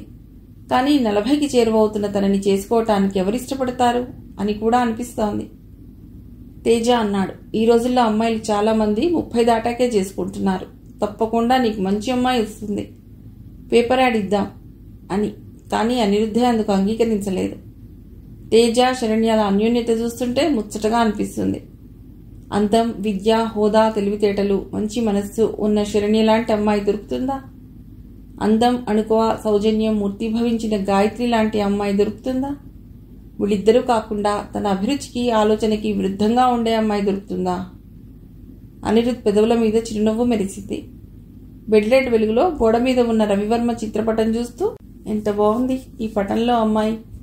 చిత్రకారుడి ఊహల్లో రూపొందిద్దుకుని కుంచెతో ప్రాణం పోసుకున్న సుందరి ఇలాంటి అమ్మాయి భార్యగా లభిస్తే? అనిరుద్ధ్కి కొంచెం భయం వేసింది. ఎన్నడూ లేనిది ఈ మధ్య తన మనస్సు పెళ్లి, భార్య మీదికి మళ్ళటం కాక కనిపించిన ప్రతి అమ్మాయిని తన భార్యగా ఊహించుకోవటం. నాకేదో అవుతోంది అనుకుంటూ నిద్రపోవటానికి కళ్ళు మూసుకున్నాడు. మరో 10 రోజులు గడిచాయి. డాక్యుమెంటరీ అద్భుతంగా వచ్చింది. ఆ డాక్యుమెంటరీకి వాయిస్ ఓవర్ ఇచ్చిన అమ్మాయి మృదు మధురంగా విజయవాడ చరిత్ర చెబుతుంటే, నేపథ్య సంగీతం సన్నగా వినిపిస్తుంటే చూడటానికి వినటానికి కూడా హాయిగా ఉంది. ఇది నేను గవర్నమెంట్కి చూపించి యాడ్ ప్రయత్నం చేస్తా అన్నాడు తేజ. గుడ్ ఐడియా, చాలా బాగా వచ్చింది, తప్పకుండా వాళ్ళు ఒప్పుకుంటారు అన్నాడు అనిరుద్ధ్ మనస్ఫూర్తిగా. మనం ఈలోగా ఇంకో మంచి కథ, విమెన్ బెస్ట్ స్టోరీ ప్లాన్ చేయాలి షార్ట్ ఫిల్మ్కి అన్నాడు తేజ. నేను హైదరాబాద్ వెళ్తానురా, మళ్ళీ వస్తాను, ఈలోగా ఆలోచించు అన్నాడు అనిరుద్ధ్. ఓకే, వెళ్ళిరా. ఎప్పుడు వస్తావు రిటర్న్ అడిగాడు తేజ. చూస్తాను, నేను మాత్రం అక్కడ ఏం చేస్తాను ఒంటరిగా, అందుకే పెళ్లి సంబంధాలు చూస్తానన్నాను అన్నాడు తేజ. చూడు, కుదిరితే వెంటనే చేసుకుంటా, నాకు కూడా చేసుకోవాలనిపిస్తోంది. ఓ నిజమా? అయితే ఇవాళే పేపర్కి యాడ్ పంపిస్తా, నీ ఫోటో ఒకటి ఇవ్వు హుషారుగా అన్నాడు తేజ. నాకు నచ్చిన అమ్మాయి దొరక్కపోతే? దొరికేదాకా వెతుకుదాం. అనిరుద్ధ్ కాసేపు మౌనంగా ఉండి అన్నాడు. అత్యాస అనుకోకపోతే గాయత్రిని చేసుకోవచ్చా? తేజ సంభ్రమంగా చూశాడు. నిజమా? గాయత్రిని చేసుకుంటావా?